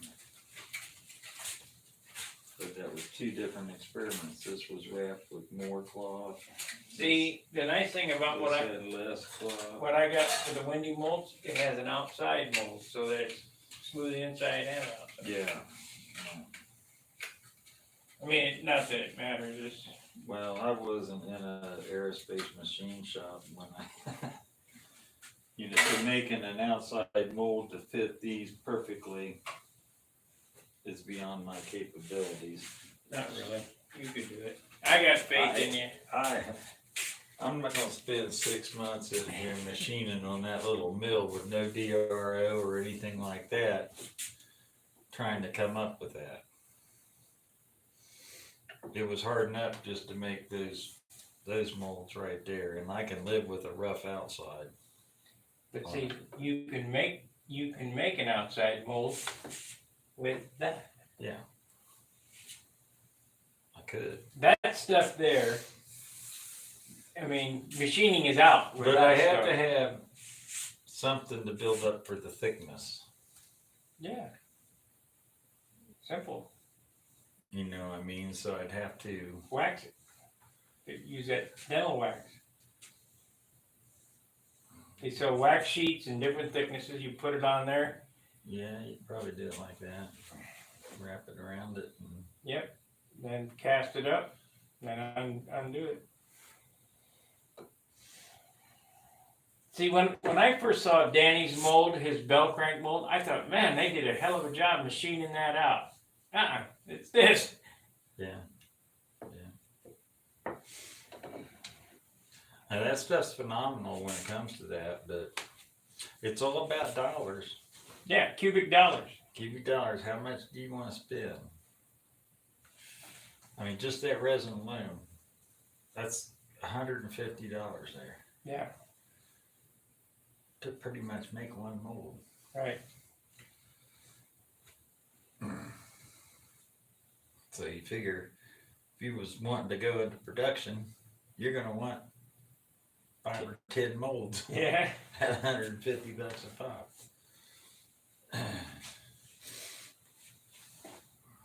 I mean, as far as making it, you don't have much materials at all, and a little bit of some junk plexiglass and whatever, and Just to make the box, you know, and everything, and a little bit of putty, Play-Doh. just the cost of that material. Yeah. It was $100 a And gallon. then you got that cost, and Yeah. the cost of the resin for that, which is different. That's another Well, couple $100. think about this. This is $100 for a gallon of this stuff. That's $100. The stuff that I just took upstairs, this is $100. So you got $300 tied up in a $15 profit. Yeah, they haven't done anything yet. Well, maybe not, because they're selling them for $50 right now for a 3-blade prop. Yeah. And I don't think the T-plates are any cheaper. They might be $40, or they were, not by today's numbers. By old numbers. You know this has got to be $100 or better for. Oh yeah, that's $100 right there, easy. And that's not a big skein No, toe, they got big ones. big giant round jobbers.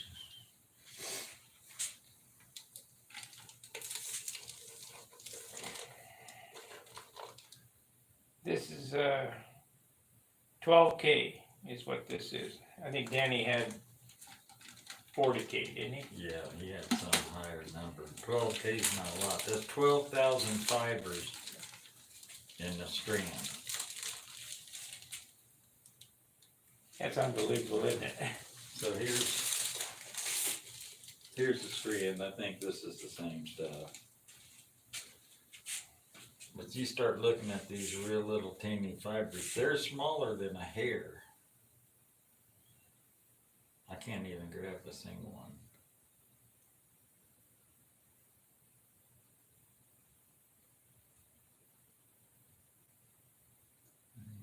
Yeah, you better not mess with that because you start itching if you start getting that stuff on you. I was trying to just get one hair.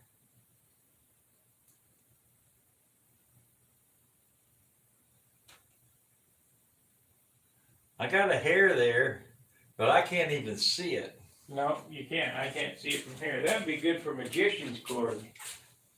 I get it be beside something white, and I can't hardly even see it on something white. But it's, Yeah, I there's see a it. hair there. You get That's not that. No, that's more than one. That's three. that.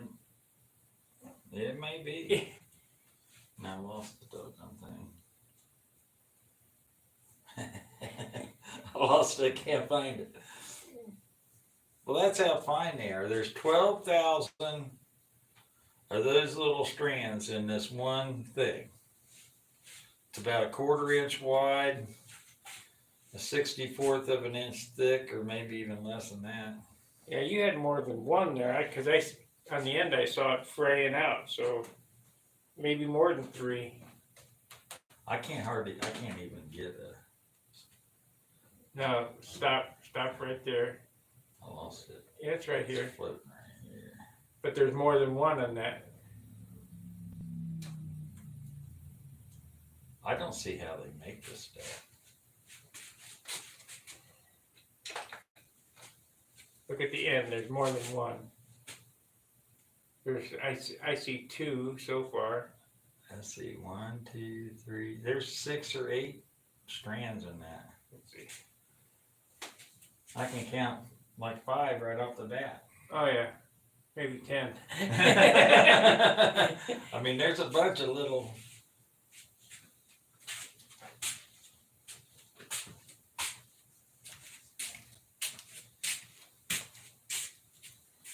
Amazing. And how can they even make something that? And that, with all those even together, you know, that's less than the thickness of a hair. Less with all those. Yeah, throw it out or you'll be itching. And this ain't near as bad as fiberglass. No, but you still be itching.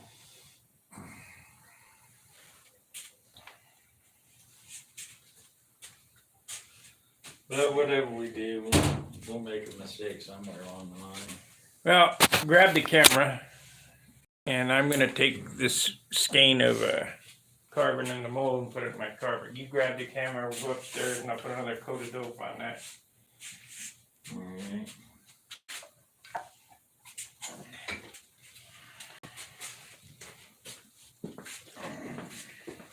Gotta save the electric. Huh? Gotta save the electric. Oh yeah, electric company got more money than you got. Here we go, vomit can. Here.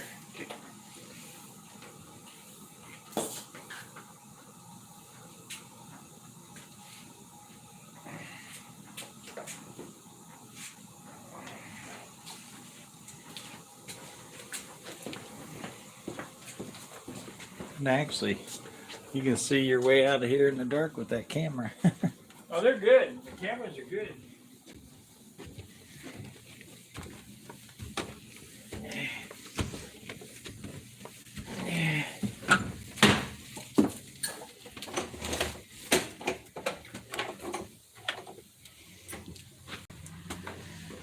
Got chili in here again.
Ugh.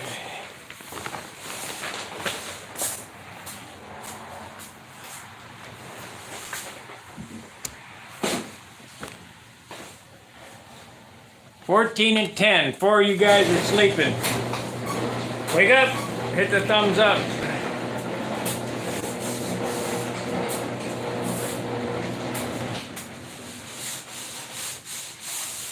think I'll take 600 and kind of just knock some of the big rocks off.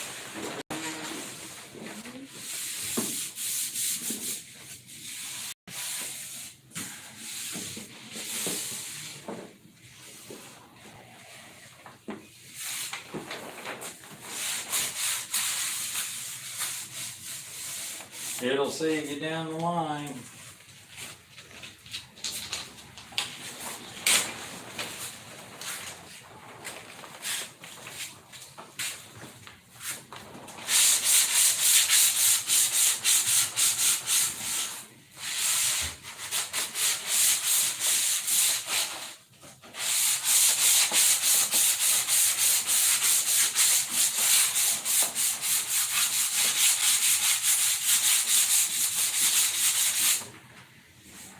Not really dry. It should be drier to do this, but I'm kind of in a pinch. I want to get this done. See, when I get to St. Louis, I want to try to get this in base white.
Not really ready to be sanded, because it's gumming up a little bit. And I want to get another wet coat on it. It's heavy as you put that on there.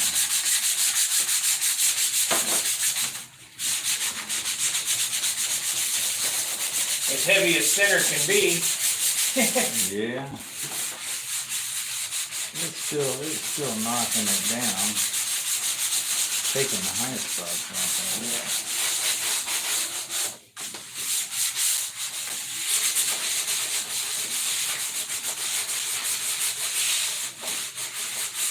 What do you think of hothead burritos today? I don't know.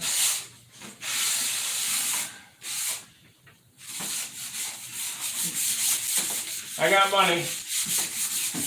Or Wendy's, maybe. Wendy's got a $5, didn't they have a $5 thing going on there for a while? I don't know. What do we do, Wendy?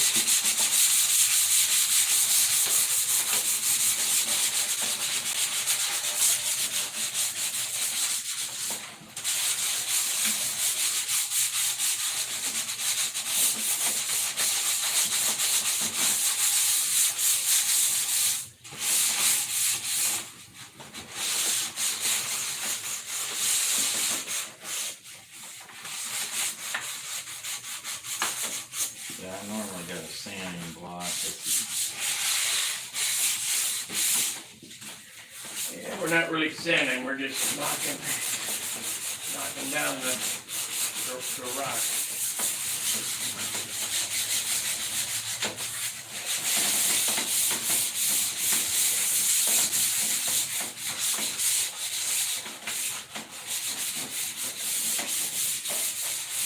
I need to mix up some white paint to take with me. I'd like to, oh, look at all them pinholes I gotta put acro in.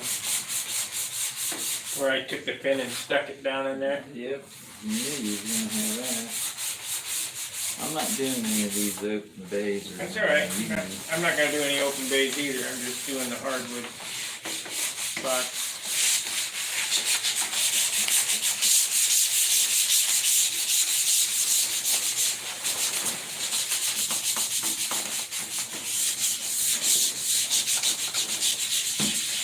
Just a quick knockdown. You really don't even have to do it. Just save a little.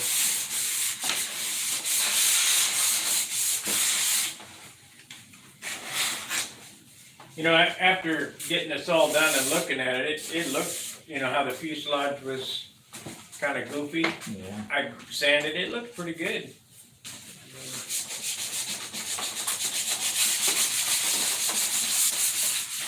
Time you get to be a little overcritical of yourself. Well, you'd like perfect where all the lines line up and, you know, you're... But they Yeah, never do. right.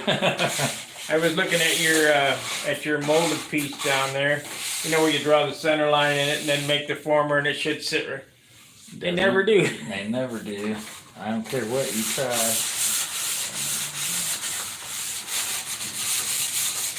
You put it on that mold and it pulls a little bit and you start wrapping it and you wrap one direction and it pulls it that direction, so you wrap the other direction, it pulls that direction. A little pain in the butt.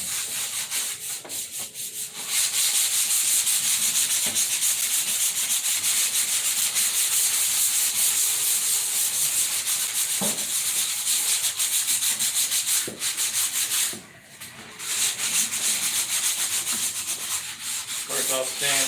I'm not going home till Monday because I want to stop. I don't want 100 miles out of my way to go to Wicks, so I'm going to wait till Monday to go home.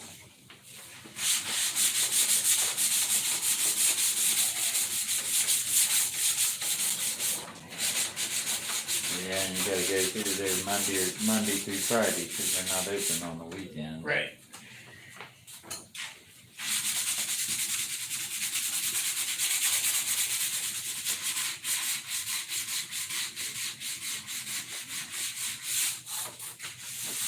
I'm gonna turn on the heat.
deal at Lowe's. You get seven sheets for $7, and AutoZone and 10 sheets for $7 at Lowe's.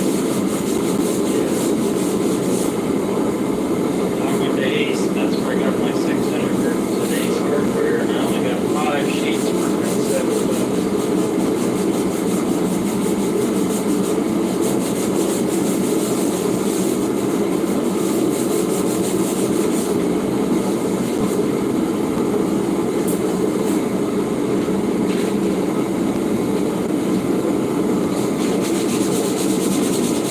All the same stuff, 3M. I got full-size sheets though.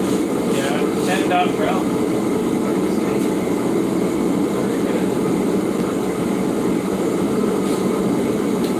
Down in the basement. These are good enough.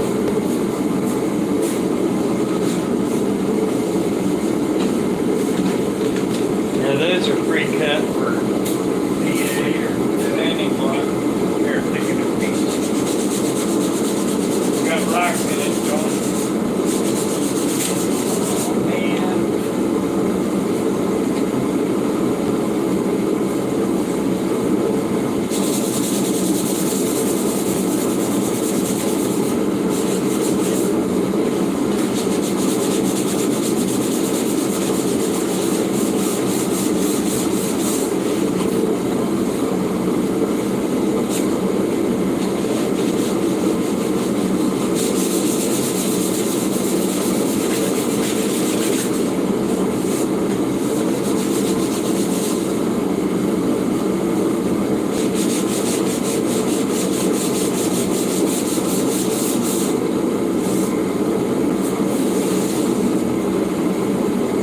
That's probably good enough for a second go.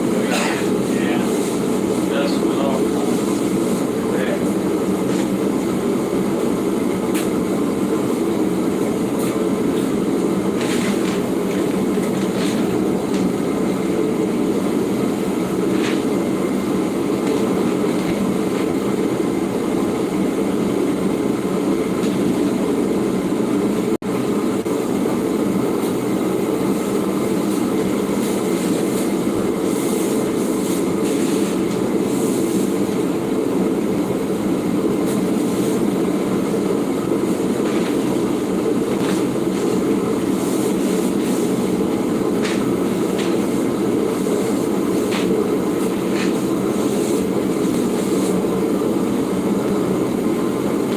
Not much dust on it.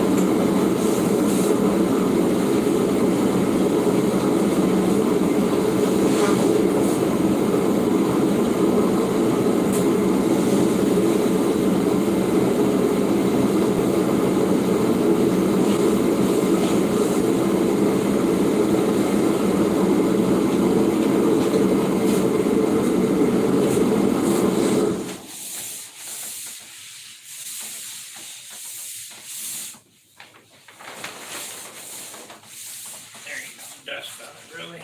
Speak of. Wow. Rocks. That's it. Just spitters, spatters. Starting to pick up a shine though. I can see a sheen on it. Yeah. All I gotta do is make it flat. Yeah, you don't want to sand that all the way back into the paper. You get to a point where you're removing everything you put on. Well, just like Barb said, why do you guys put it on and sand it off? Yeah. Well, you do to an extent, but you don't want to sand it all the way off. You gotta leave some of it on there. At some point in time, you got to leave some of it on there.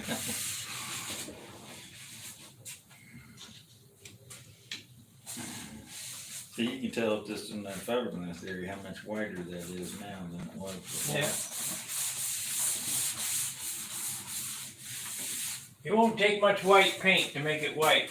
No, one coat. You get this second coat on them felts and stuff, and they'll really start Hiding. changing colors. Okay.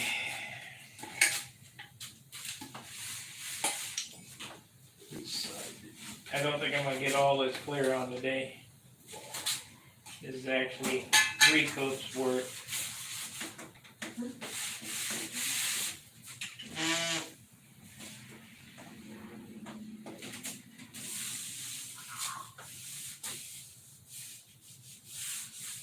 It looks like cream.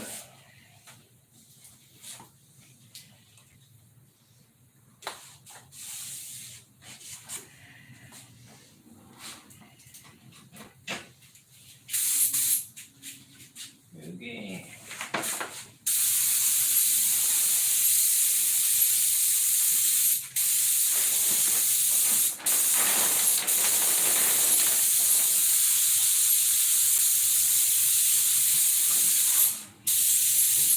And we're back to that again. Get the wire. Get the wire out.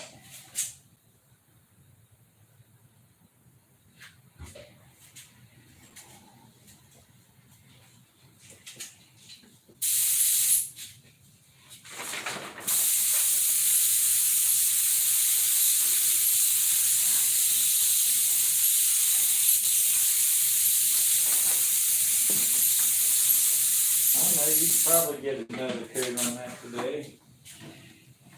What time is it? It's only 11:30. Oh yeah, I can get 3 on it then. Get this coat on there, let it start letting it dry, eat lunch. Come back, it ought to be about dry about that time. I think it took me 2.5 hours to put 2 coats on my airplane.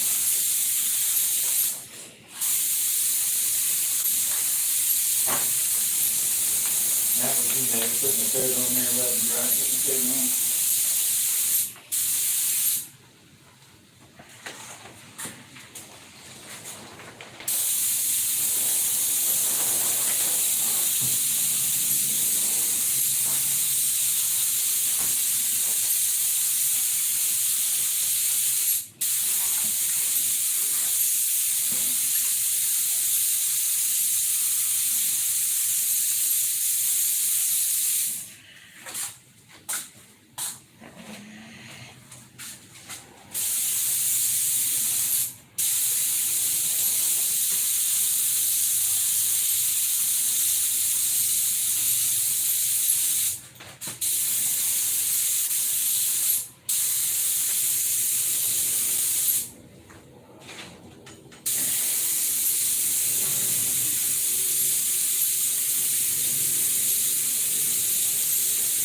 I'm putting it on pretty heavy.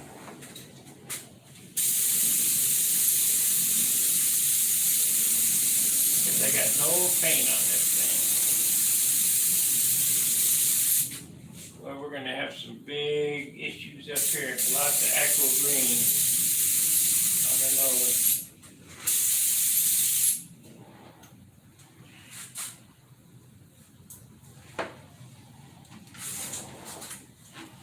Yeah, wait until you get that first coat of raw white on there. Yeah. Well.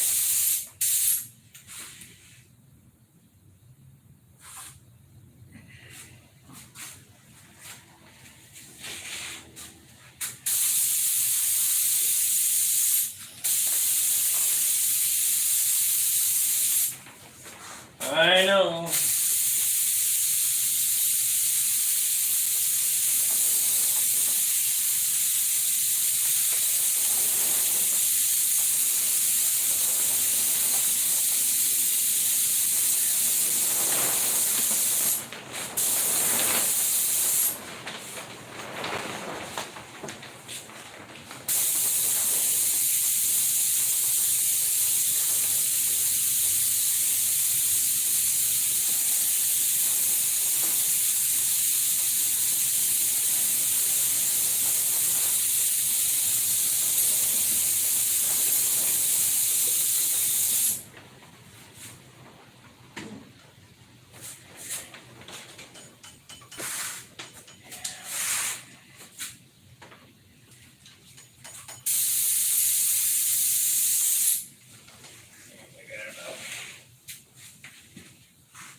Never enough room.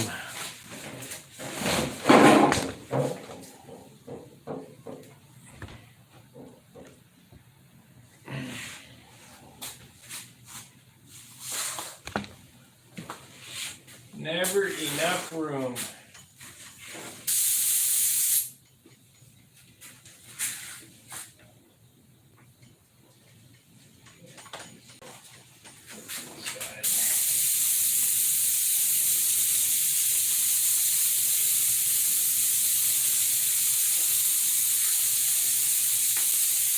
Wheel Free Time is auctioning off a 1937 Harley Davidson knucklehead. Who is? Wheels Dale. Wheel Free Time. Oh, And it's a giveaway. You know, you buy tickets for it or whatever. yeah, if it's all original and all stock, it's a $50,000 motorcycle. Yep. Is that what they said it is? Oh, it's at least 50. Yeah, at least that's about $50,000.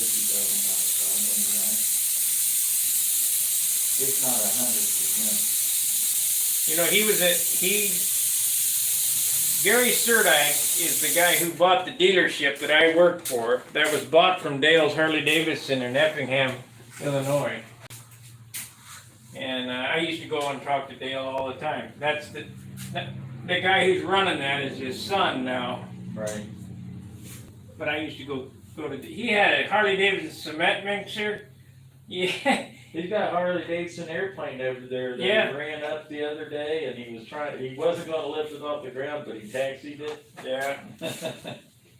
Yeah, I know. I seen all that shit in person when it was over at Dale's in Effingham. I wouldn't mind going down there. Everything in that museum runs. That's what's nice about it. He's not your typical museum. You hang it on the wall. You don't care if it runs or doesn't run or whatever. They can hop on any bike in there and start it up and ride it. Wow, is this thing rough?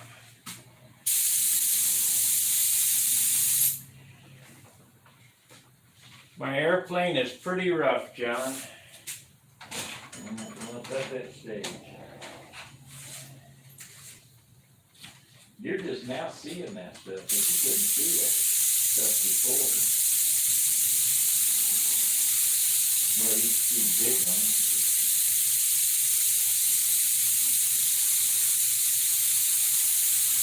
Well, I hope you don't have to use a lot of that accurate green shit. I don't think so. There'll be some on it.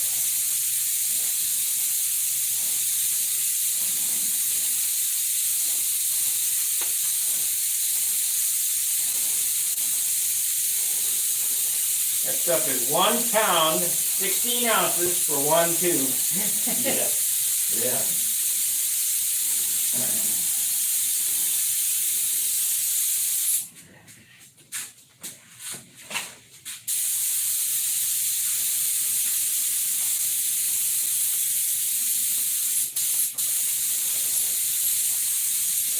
There's gonna be some big time sanding going on this puppy.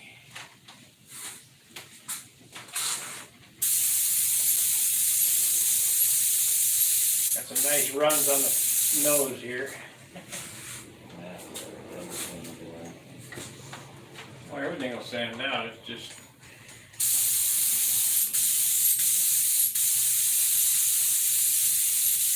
I just got to get some paint on the thing.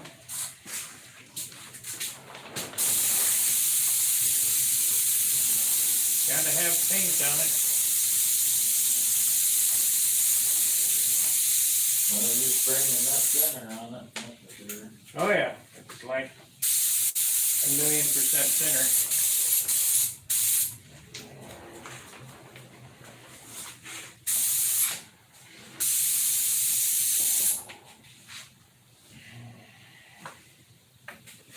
A lot of houses for sale in Texas and South Carolina and Georgia and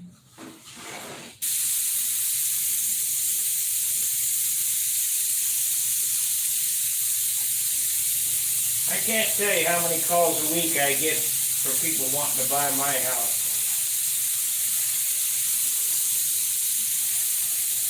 Yeah, we get them every day. Ridiculous. Always some foreigner. If it was for sale, would it not be listed? You know, at one time I thought it was because we listed our house 8 years ago when we bought this place, we were trying to sell it back then, and the market went to hell, and went back, so we took it off the market. And ever since then, we started getting them calls.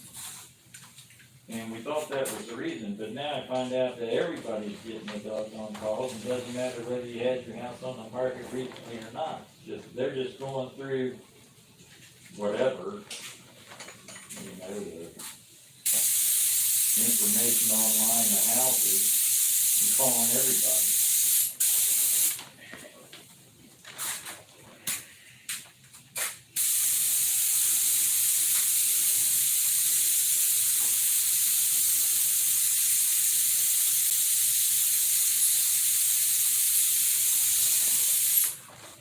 Well, guys, you're watching me paint this. The amount of work I'm giving myself is unbelievable.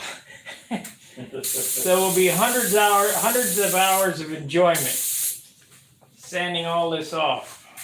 Because, man, it looks bad. But they always do at this stage.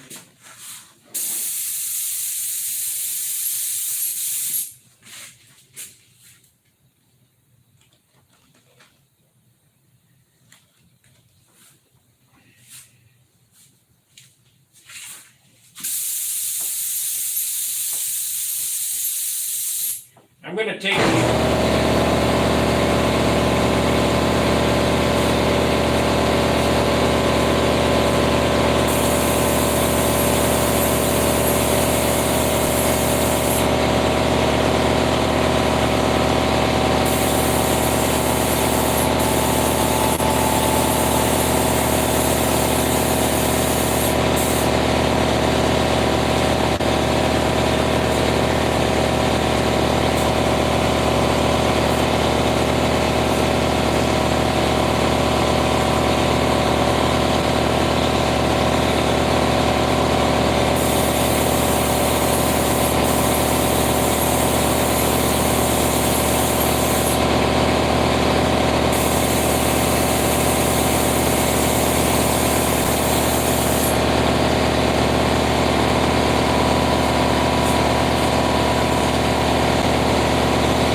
some white paint with me, but I got no idea whether I'll get around to painting.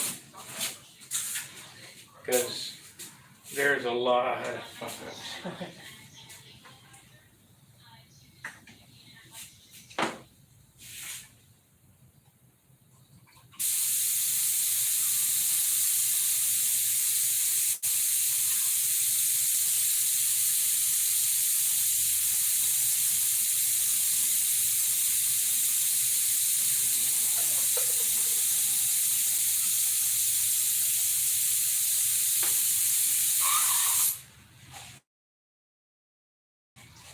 But I know I'll get a tank made this week.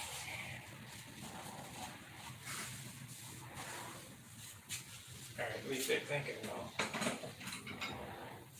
know. Okay, we got 1/3 of a quart left. So we got one more coat to go on this.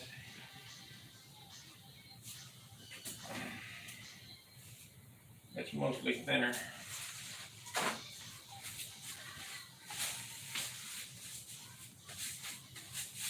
Pretty much well bagged up.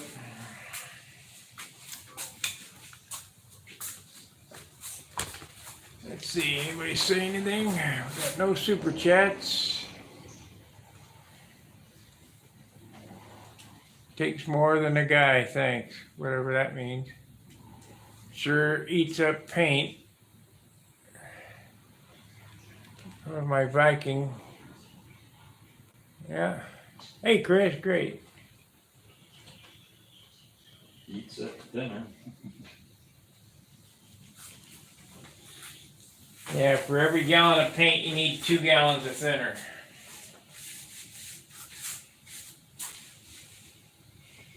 And don't use crap thinner.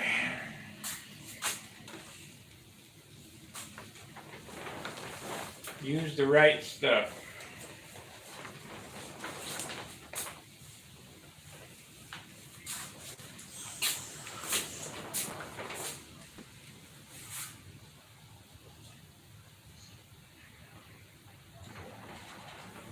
Man, there's a lot of bugars on this. I really won't be able to tell tonight until I get back. I loosened the wing up on this, so hopefully it won't warp. No warpage.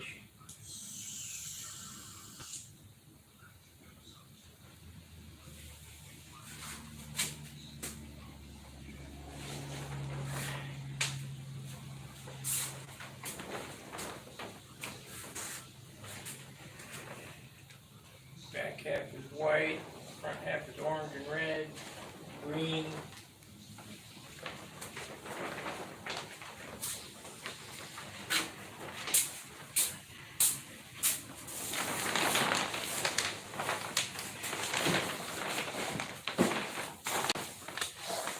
Yeah.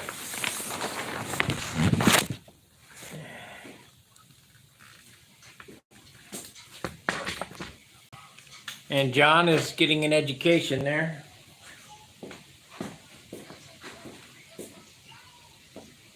Oh no, Mr. Bell.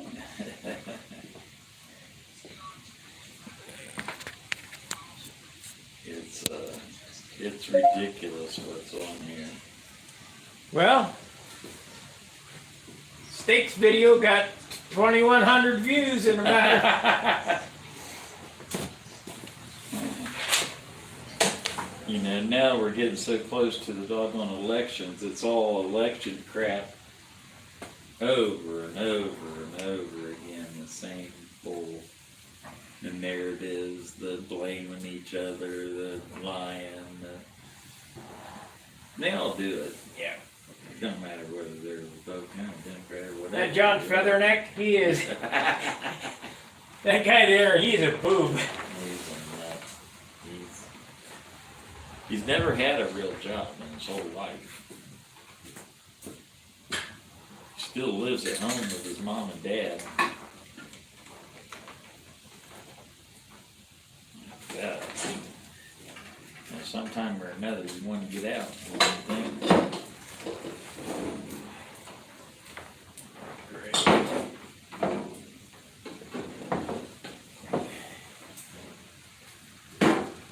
There's the green. Are you gonna paint it green? It's gonna have green on it, a big portion. Green, I'm not gonna buy any more paint. I mean, not till the price comes down. I don't know if that's gonna happen. How much was it? $100 a gallon? 125. Up from 80. I don't think it'll go down. I don't think anything's gonna go down. Once they raise the prices on stuff, they never lower it. Everybody quits buying it, they have to. Or go out of What do you do business. with the empty can?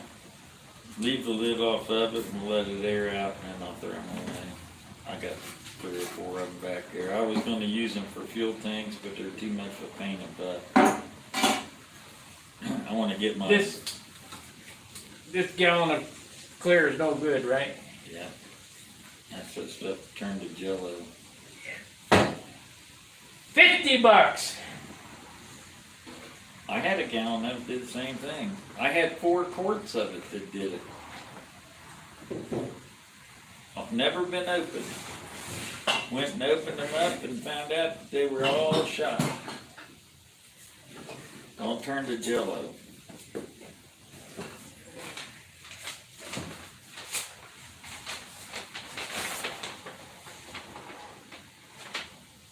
P47. 049. No. No, this is 15 no. I think they use a 60 on this baby. Really?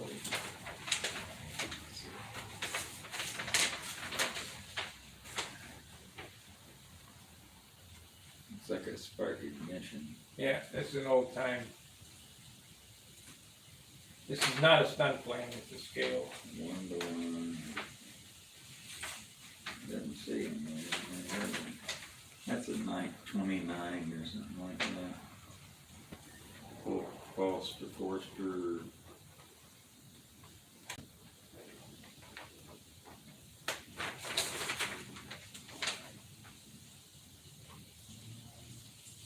Wow, it's actually got a symmetrical, semi-symmetrical airfoil. It's scale.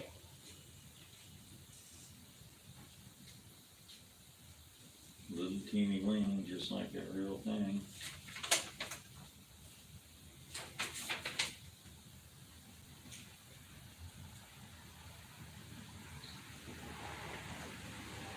Talking about the coil and condenser and batteries.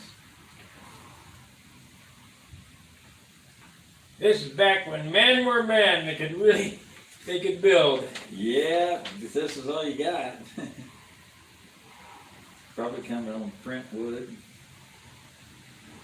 I don't think it's a kit. I think it's a, Just a plan. yeah. Anti-heatable in it.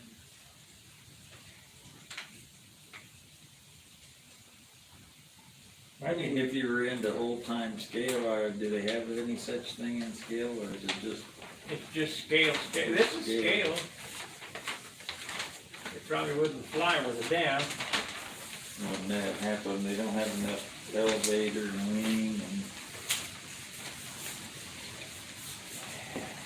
modern day 049 would probably fly that thing just fine. You want to save them checkerboard spots? I don't know. I'm throwing up. What I need you to do is cut me a clock face. A clock face. I'm out of material.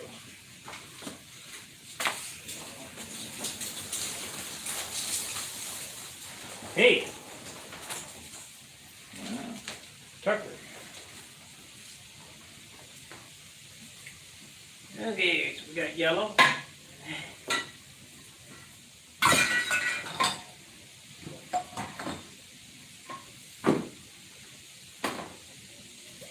We got yellow and yellow. We're gonna need that. Super cool. Probably use some of this primer on the nose.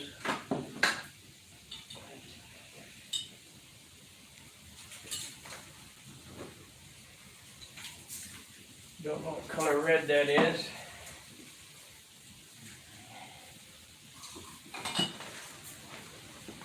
Is this the real DC 540 or the crap?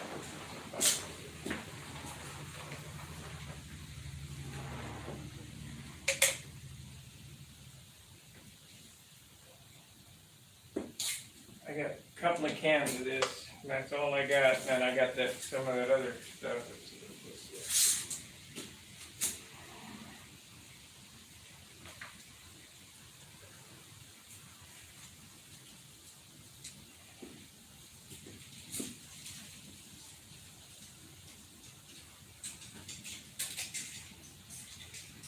If it says toluene on it, it's the real thing. But if it says aromatics or I can't remember. I don't remember where that was.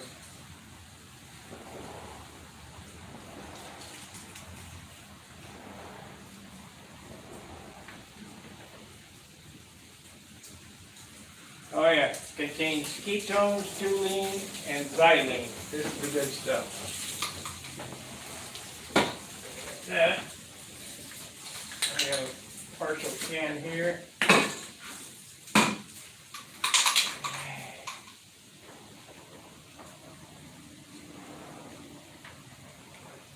Yep, this stuff here.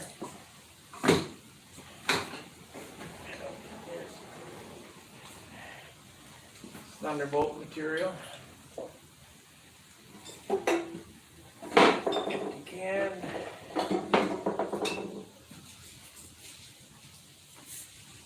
That doesn't sound very good. Solid. What is it, Brodak? Brodak clear.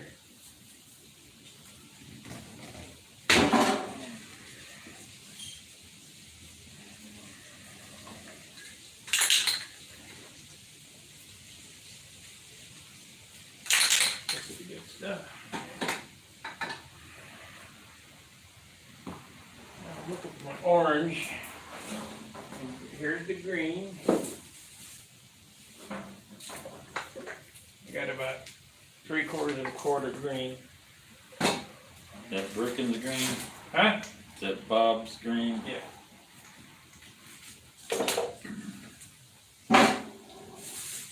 We got some paint stripper here. There's my orange. You got 2 cans down on that lower shelf there in the lower right hand corner. This is light blue, this is orange, 5.5. Yep. Or that's red. No, we need the red. I got a quart of orange here somewhere.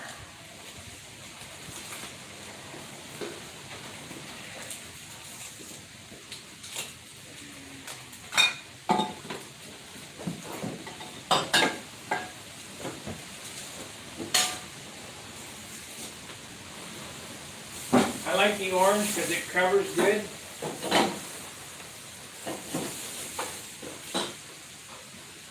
There we go. Brand new, that looks like. Whatever it is, it's going to be. Yep. Oh, this is red, dude. This is brand new. J9555. I'll have to look it up. You got your color chart? It's in there. I wanted the orange. Here it is. Here's orange, I think. But of course, that's red. J955.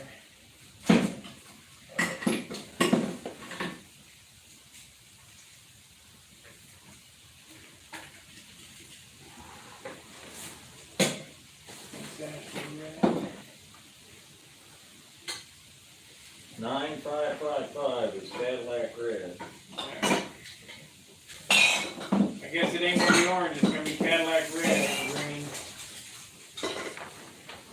Wait a minute, here we go.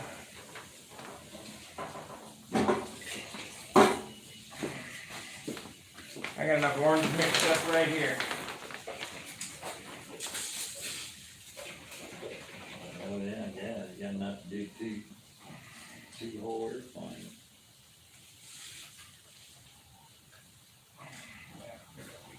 This is the orange on that color sheet.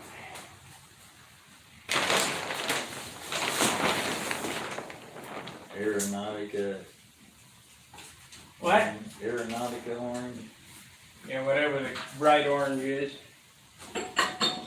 Well, they got different oranges and stuff. Depends on whether or not you go with the back listing or the front listing. Go to the color chips. There's only one real orange. Yeah, that's it. Right now, Aeronautica orange.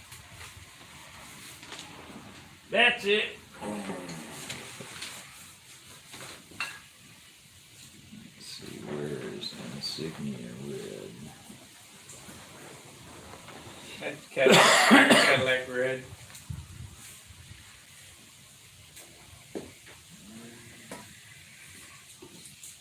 That's the green. That's red. That's the yellow. 9522 is insignia red. Also Tennessee red. Which is a red I really don't care for. Tennessee red.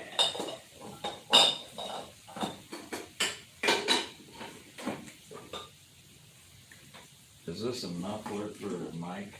Yes, throw it in the box. Oh, wait a minute. Throw it in the bag. Where'd you find that at? laying on the floor.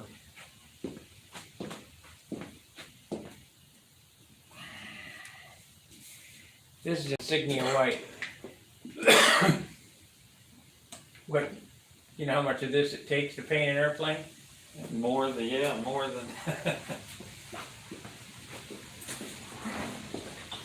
more than regular Randolph's, anyway.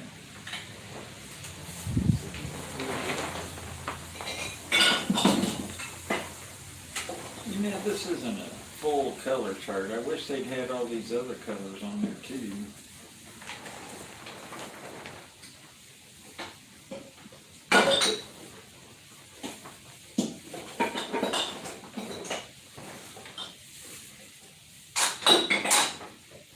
What's in here? What is in here? I think this is a...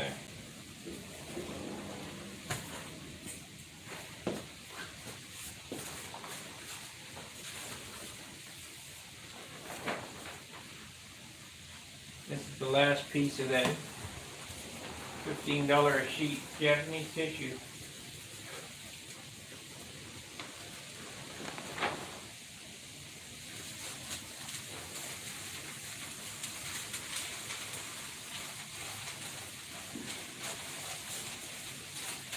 I wish we could have made this stuff work.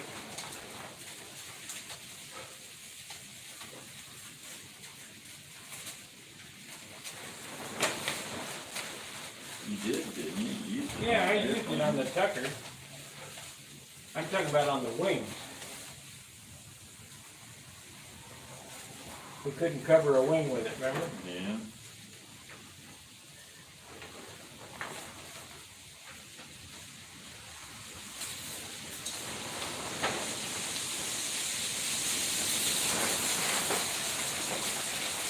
Just one sheet there, That's all I got.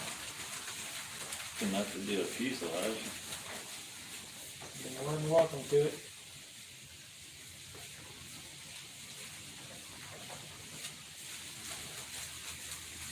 I can't get a little bit.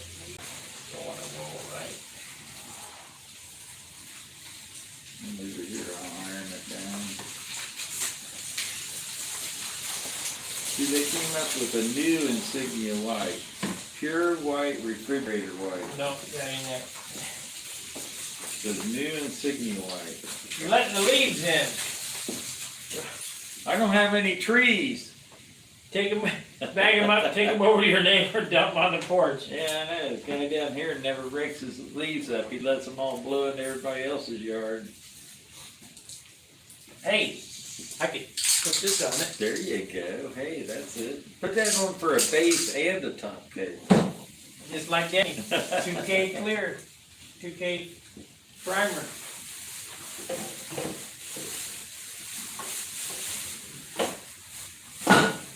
Okay. Let's open the door and load that up.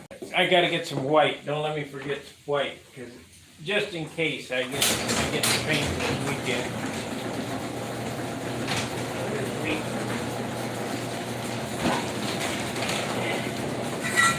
Yeah.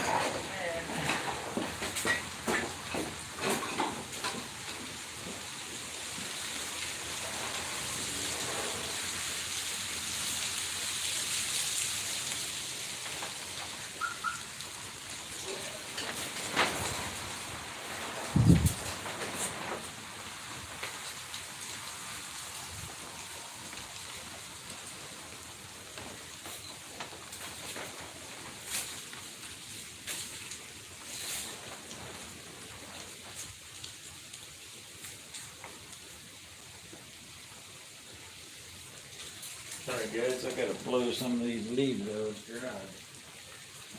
This is ridiculous. My whole yard is covered and I don't even have any trees in my front yard.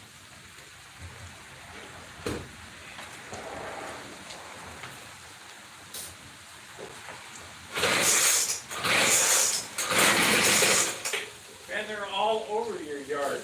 Yeah, I know.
Well, guys, I think it's time for lunch.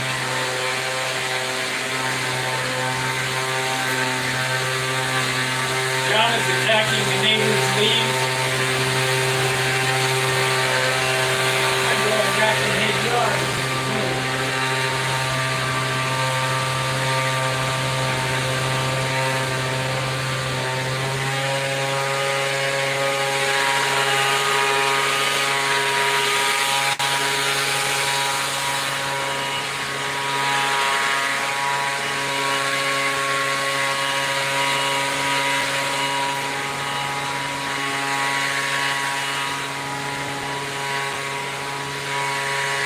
There's not a tree in John's yard, but the whole front yard is filled with leaves.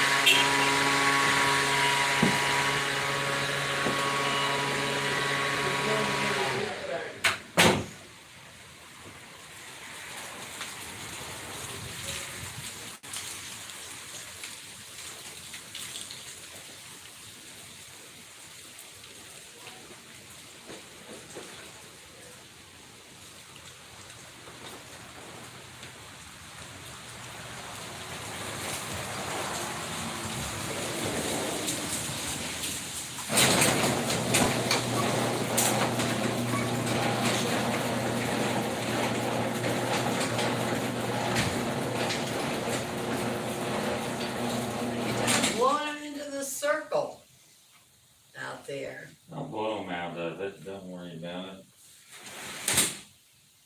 If he'd rake his freaking leaves up, our whole front yard is totally covered. I know it. Whole front yard. All because a neighbor won't rake his leaves up. I don't even have a tree in my front yard. I know that. Sparky's in there. What's he doing? Going to the bathroom? I guess, I don't know. We don't have a tree in either yard, so, per se. Yeah. One. Pretty ridiculous. He always does this, he always waits. Yeah, he lets all the leaves fall down and then he... You don't have a tree in your yard, but your whole yard's full, both front. I know. Hey, Jim. You ready for lunch? We're gonna do Wendy's today. Yeah, it's noon. Huh? It's noon. All right, guys, thanks for watching. We'll be back after lunch for another coat of clear and maybe tinker. I don't know what we're doing. All right, we'll see you later. Fairwinds tight line. Stuff your pants there. Boy. Won't come off.